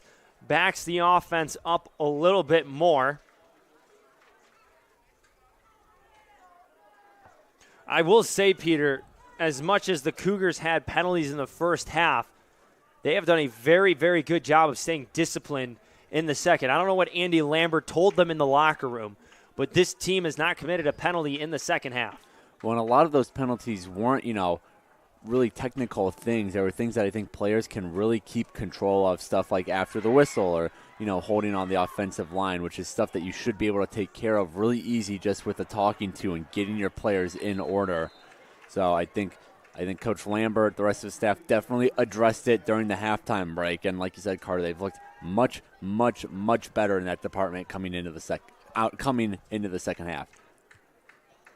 Jack Carey picked up 7 yards on the play, making it 3rd and 6. The junior running back made a couple Cougars miss before being pushed into the CUC bench. Play action again for Rockford. Ray goes deep, has a man. And now a flag is thrown by the far official. In on coverage for CUC was the freshman Jonathan Ongst. And I'm sorry, Cougar fans, I did pull the announcer's jinx. First penalty of the second half for the Cougars is most likely pass interference against the cornerback Jonathan Ongst. Man, happens to the best of us sometimes. Say something, aren't thinking about it, and sometimes it just happens. So a first down for the Regents. Ball now sits at the 41-yard line on CUC's side of the field. 6:08 remaining in the fourth quarter. Two receivers each side for Jalen Ray, who has thrown 4 interceptions in today's game. Cougars show blitz. In to replace Martin Egbo is number 92, Adam Torok. Now sits at the nose guard position. Julian Ramirez has bumped out to the edge. Casey in motion. Ray hit after the throw, and it is almost picked off. Brendan Baugh almost picked off another Jalen Ray pass, and Ray took a lick after he let that ball go. Ray's feeling it today, and more reasons than one. Physically, Cougars are getting to him a lot. Even if it's after he's gotten rid of the ball, he's still, like you said, Carter, taking some pretty big licks from this Cougars defense. And then, mentally, he's thrown 4 interceptions, and 2 of them led to 14 points, which would be enough for the Cougars to be leading right now on its own. So Ray's just had a pretty tough day out there on both, the mental and physical side, and he's got to really pull it together if he wants to get his team back in it. They go quick pass outside, incomplete, intended for number 82, Timothy Bearden. So 3rd and 10 for the Regents. Big third down. 5 for 14 in the department on the day.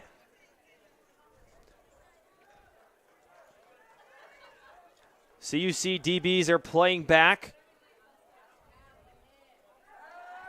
Ray has to get rid of it. Has a man, Casey. He has room. Chasing him down was Arredondo. And then a tackle made by Arredondo keeps the Regents from picking up a first down. It'll be 4th and short for Rockford, and it's a no-doubter. You keep the offense on the field. Well, you kind of have to. 5:52 left to go, down by 21. There's really no choice here. But I'd say on that last play, Justin Adu was in the backfield immediately. Rockford goes to the air on 4th down. Pass was hauled in by Joey Owens. Had a defender on his back. Rockford continues to hold possession. Now sitting at the CUC 31-yard line. 5:33 remaining in the fourth quarter. Carey moves out of the backfield. Ray hit as he's thrown. Almost picked off. Carey brings it in. And then he is wrapped up by number 22, C.J. Tucker, and brought down. Again, Ray takes another big shot, but again, Jack Carey is there to help his quarterback out. Carey's really been the star of the offense today for Rockford. 64 rushing yards on 24 attempts. The yards per attempt isn't a great number at 2.7, but they're just giving it to him so much. He's making up the difference there. And then he's been doing it as well in the receiving game. That's reception number 7 on the day for Carey. Number 6 on the day, so he's at 43 yards through the air.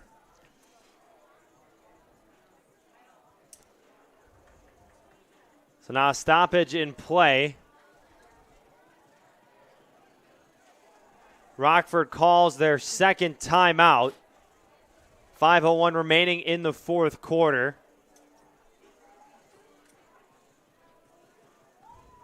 So far in the drive, 9 plays, 78 yards. And we've talked about it. Jack Carey big-time offensive component today for the Regents, over 100 yards of all-purpose yards. So both running backs on each side with over 100 all-purpose yards. Just shows how important it is for the running back not only to be able to hit the hole hard, but that versatility and cutback ability has shown as they're able to show it off in the receiving department as well. Having a running back, who can do both is so important in modern offenses that, he's not just a run threat, because defenses can key into that if he's just a run threat or just a receiving threat. If he can do both extremely well, or at least good at both, keeps defenses on their toes. Man in motion is Cannon. Goes to the left side. Nobody to the right for Rockford. Ray hit again as he's throws. Number 7, Justin Aduo, as well as Brandon Arredondo, put the pressure on the quarterback. 2nd and 10 for Rockford, 4:45 remaining. Well, maybe it's just 'cause since you mentioned it that it's really popping up, but the defense is just being brutal on Ray right now. They're making him feel every drop back, every pressure. And you got to think physically, he's just beat up. He's tired, he's exhausted, and he's still got to try and get his team 21 points in less than 5 minutes. 3 receivers to the left for Rockford. Carey in the backfield. And getting a hand up is Julian Ramirez. Ramirez had a couple pass breakups in last week's game against Eureka. But again, using that 6'4", 240 frame right at the heart of the line of scrimmage has been a big plus for CUC in terms of an extra layer of protection. Well, again, that's really what makes Ramirez so good is that, besides he has that height, but he's able to keep an eye on the pass, on the ball, while still engaging, the offensive line. So if something comes in his, reach radius, he's able to get a paw up there and knock it down. Another pass, and this time it's into the end zone. Touchdown, Rockford. Jamon Carter-Grady, the tight end from Champaign-Urbana, Illinois, from 14 yards out. Regents get their 2nd touchdown of the game. Well, now it's a little more interesting. A 2-score game is a lot more manageable than a 3-score game, especially with 4:33 left to go on the clock. But, barring an onside kick, they're going to really need their defense to really step up here. Extra point attempt is fumbled. Cougars pick it up. This could be taken back for a couple points. The Cougar special teams comes up again, and none other than number 17, Charles Kirtley, takes it all the way back for CUC. Okay, well, never mind what I said about the 2-score game. That's moot now. Cougars score a touchdown. Charles Kirtley, the special teams weapon so far today, will be 2 points for the Cougars, even though the scoreboard got excited and put up 6.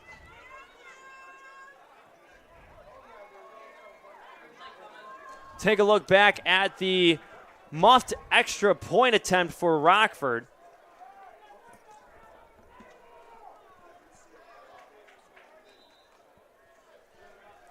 And just that, Charles Kirtley just in the backfield. Good pressure for CUC.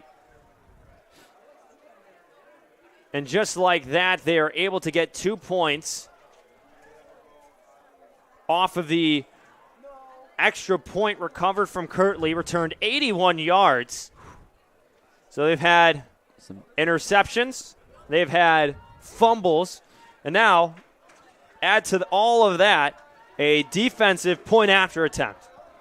Man, some of these defensive players really getting their works out, taking all these footballs back to the house. Lamont Butler, the defensive coordinator for CUC, is smiling ear from ear probably right now on the sideline, knowing his defense has put on a clinic today. So I don't know if anyone's got the Concordia Chicago Cougars in fantasy this week. And the kicker recovers his own onside kick. What a play! for Rockford. Number 83, Caden Finestead, hit a two-bouncer off the turf. He recovered his own onside kick.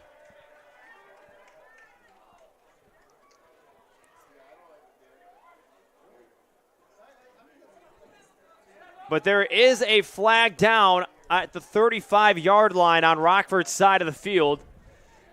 And with the way that Rockford is responding to the call from the ref, it looks as if there will be a retry on the kickoff. Saying maybe it didn't go.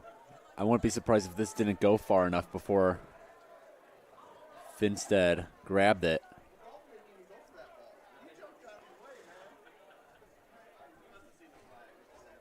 So Finestead will now kick off from the 30-yard line.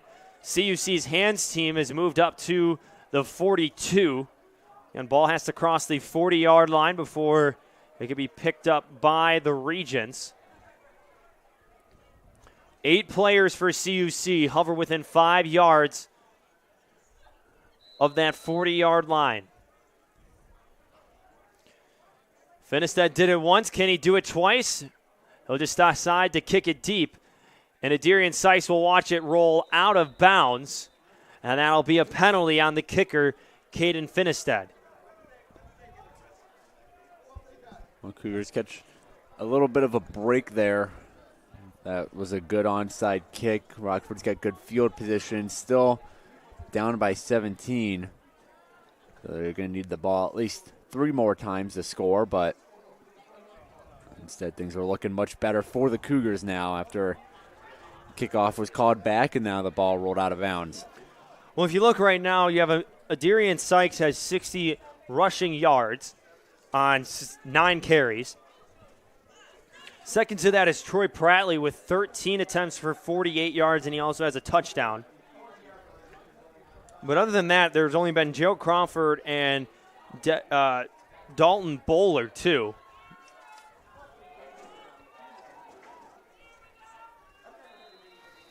The later two, Crawford and Bowler, have combined for 20 yards. They hand it off to Sykes. A nasty stiff arm. Cuts it back. Another stiff arm. Protects the football before being stopped by a wall of Regents at the 50. You can see all the Regents are reaching for that ball, trying to rip it out of Sykes' hands. You got to be careful if you're the Cougars ball carrier. Last thing you want right now is a fumble. Them able to rip that ball out of your hands, get the ball back, and have any sign of life in this game. The freshman from Lake Village, Arkansas, so far today has been chugging along.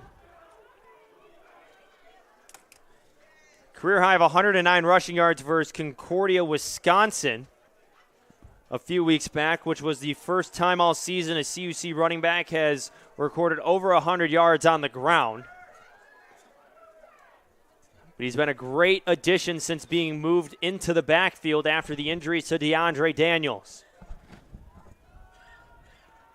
Gerald Crawford spun around and dropped near the line of scrimmage. Number 47, Jalen Cunningham on the tackle.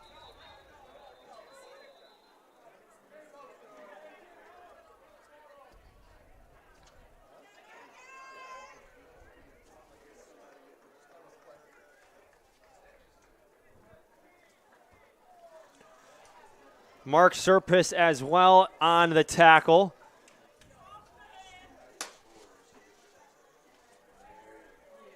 So some time will be added back onto the game clock, I believe is what the official or the referee is saying.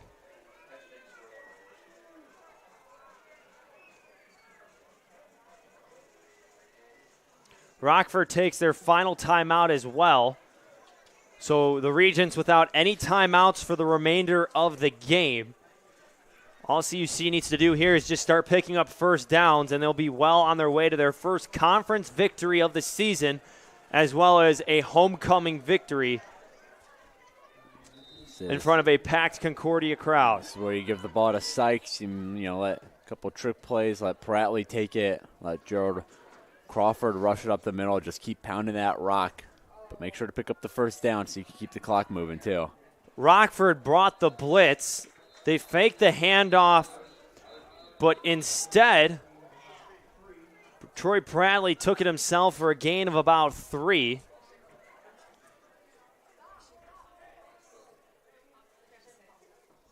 So now a timeout taken by Rockford. I thought they already took their final timeout, but I guess they had one more remaining. Say there was one There left was one more on the big board. on the big board. Live stats said that there was none.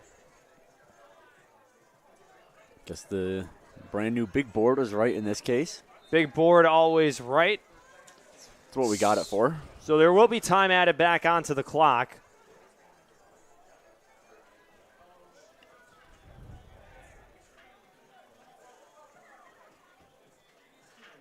The referee trying to signal to the other press box. There needs to be a couple more seconds added onto the clock.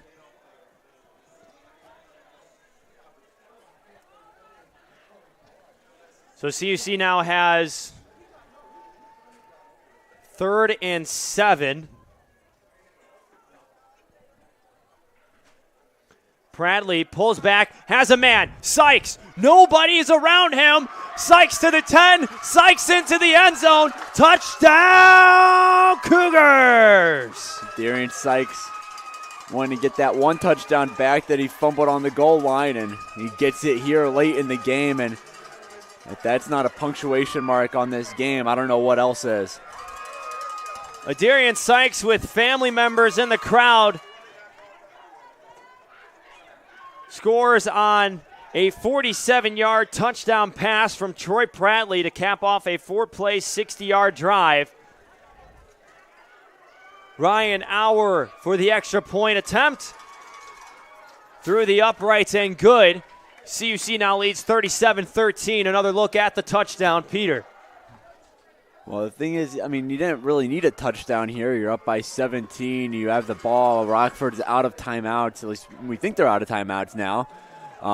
You just keep running the ball. But, man, what a morale killer it is to Rockford that CUC puts up a 47-yard strike to Darian Sykes. He was wide open down the field, too. Like I said, if that's not a punctuation mark to this game, I don't know what is. Rockford, they have a tall task ahead of them if they plan on getting back into this one. That is the second receiving touchdown for Darian Sykes on the season.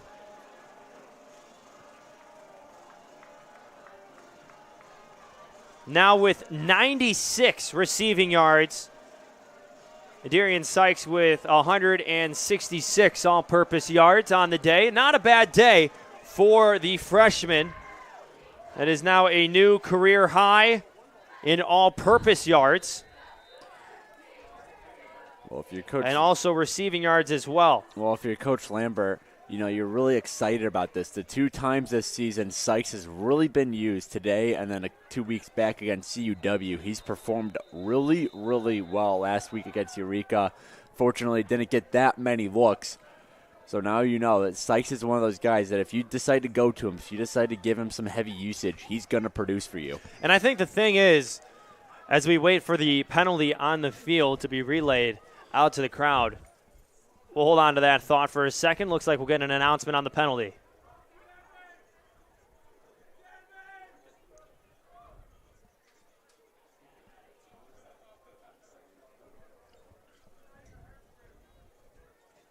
So an illegal block in the back on the Regents. Moves the ball back even further. It shows, again, we talked about it, the versatility of the running back position now in today's football. You have to be able to not only run north and south, east and west, but also be able to run routes effectively. And Darian Sykes has been a great example of the new wave of running backs that have been coming into college football. And part of this giant running back farm, basically, that CUC has been blessed with running backs. You look back at Lance Moise, and then you look back as well as like last season with Deandre Daniels, over 1,000 yards rushing too. He's still a threat in the pass game as well. But Darian Sykes is establishing himself in 2 different ways right now at CUC.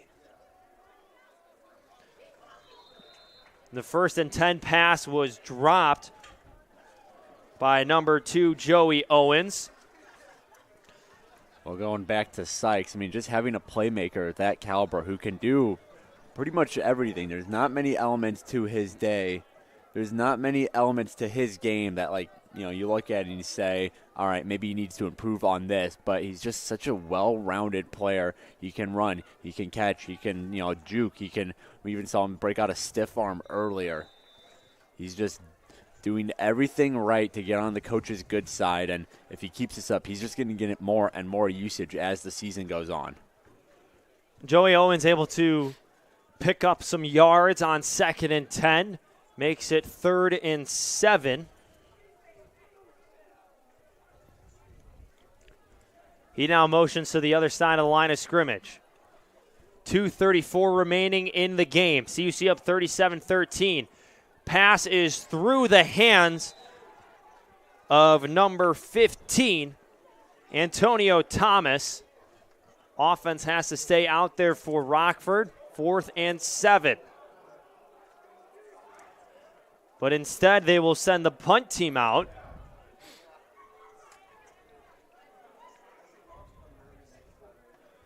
I think you send the punt team out, that's pretty much saying, you know, that's about it.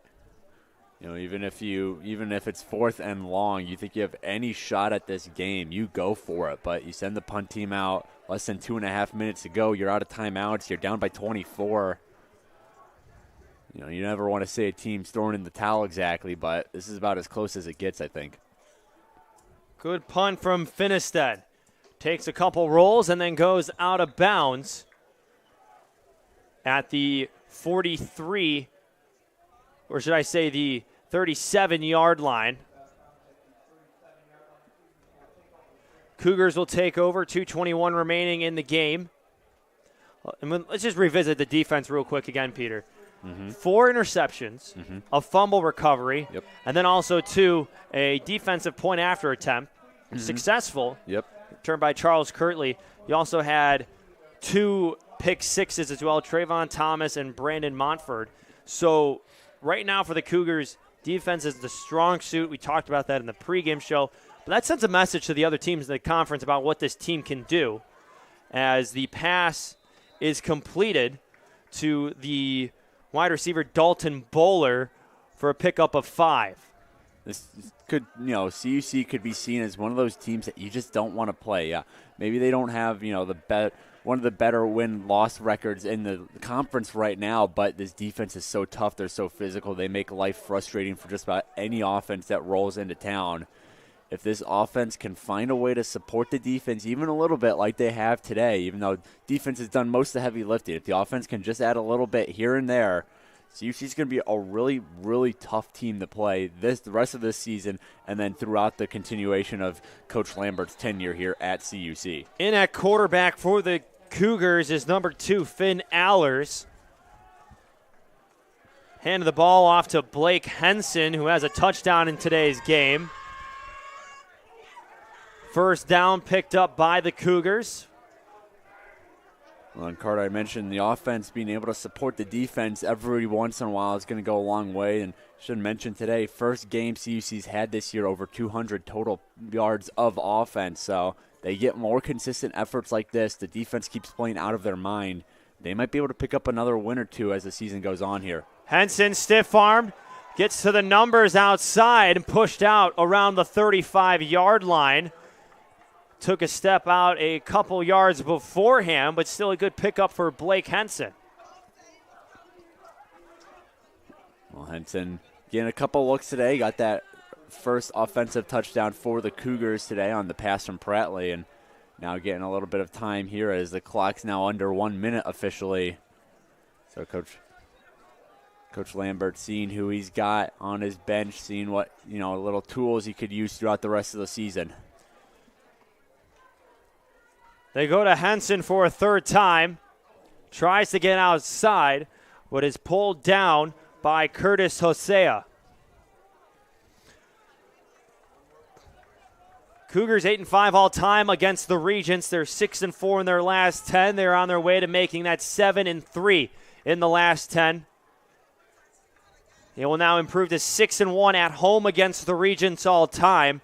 And I think what's more important here, Peter, too, historically the Cougars have averaged just under 32 points per game against Rockford. And despite what the box score has said so far for the Cougars this season, averaging just over 18, they found a way to put up points in big ways today, as Finn Allers is taken down around the 40-yard line. And that'll do it here from Concordia Stadium. The Cougars win 37-13 on homecoming over the Rockford University Regents. A spectacular day for Darian Sykes. We mentioned his performance of 70 yards on the ground, 96 through the air. He also had a touchdown, but the defense played such a big role. Well, the defense, like you said, Carter, finding out any way you can to put points up on the board. Defense did just that, put up plenty of points, the 2 pick sixes, and then the scoop and score for the 2-point defensive conversion. That's what it's going to take. When your offense maybe is struggling to find a groove, your defense needs to step up, put some points on the board for them. Post-game interview with Coach Andy Lambert to follow after the homecoming victory here in River Forest. Cougars are on the road next week taking on Lakeland University. Stick around, post-game interview to come here on the Cougars Sports Network.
Well, the Cougars get a big homecoming victory against the Rockford University Regents today by a score of 37-13, and I'm standing with two guys that made a huge difference in today's game.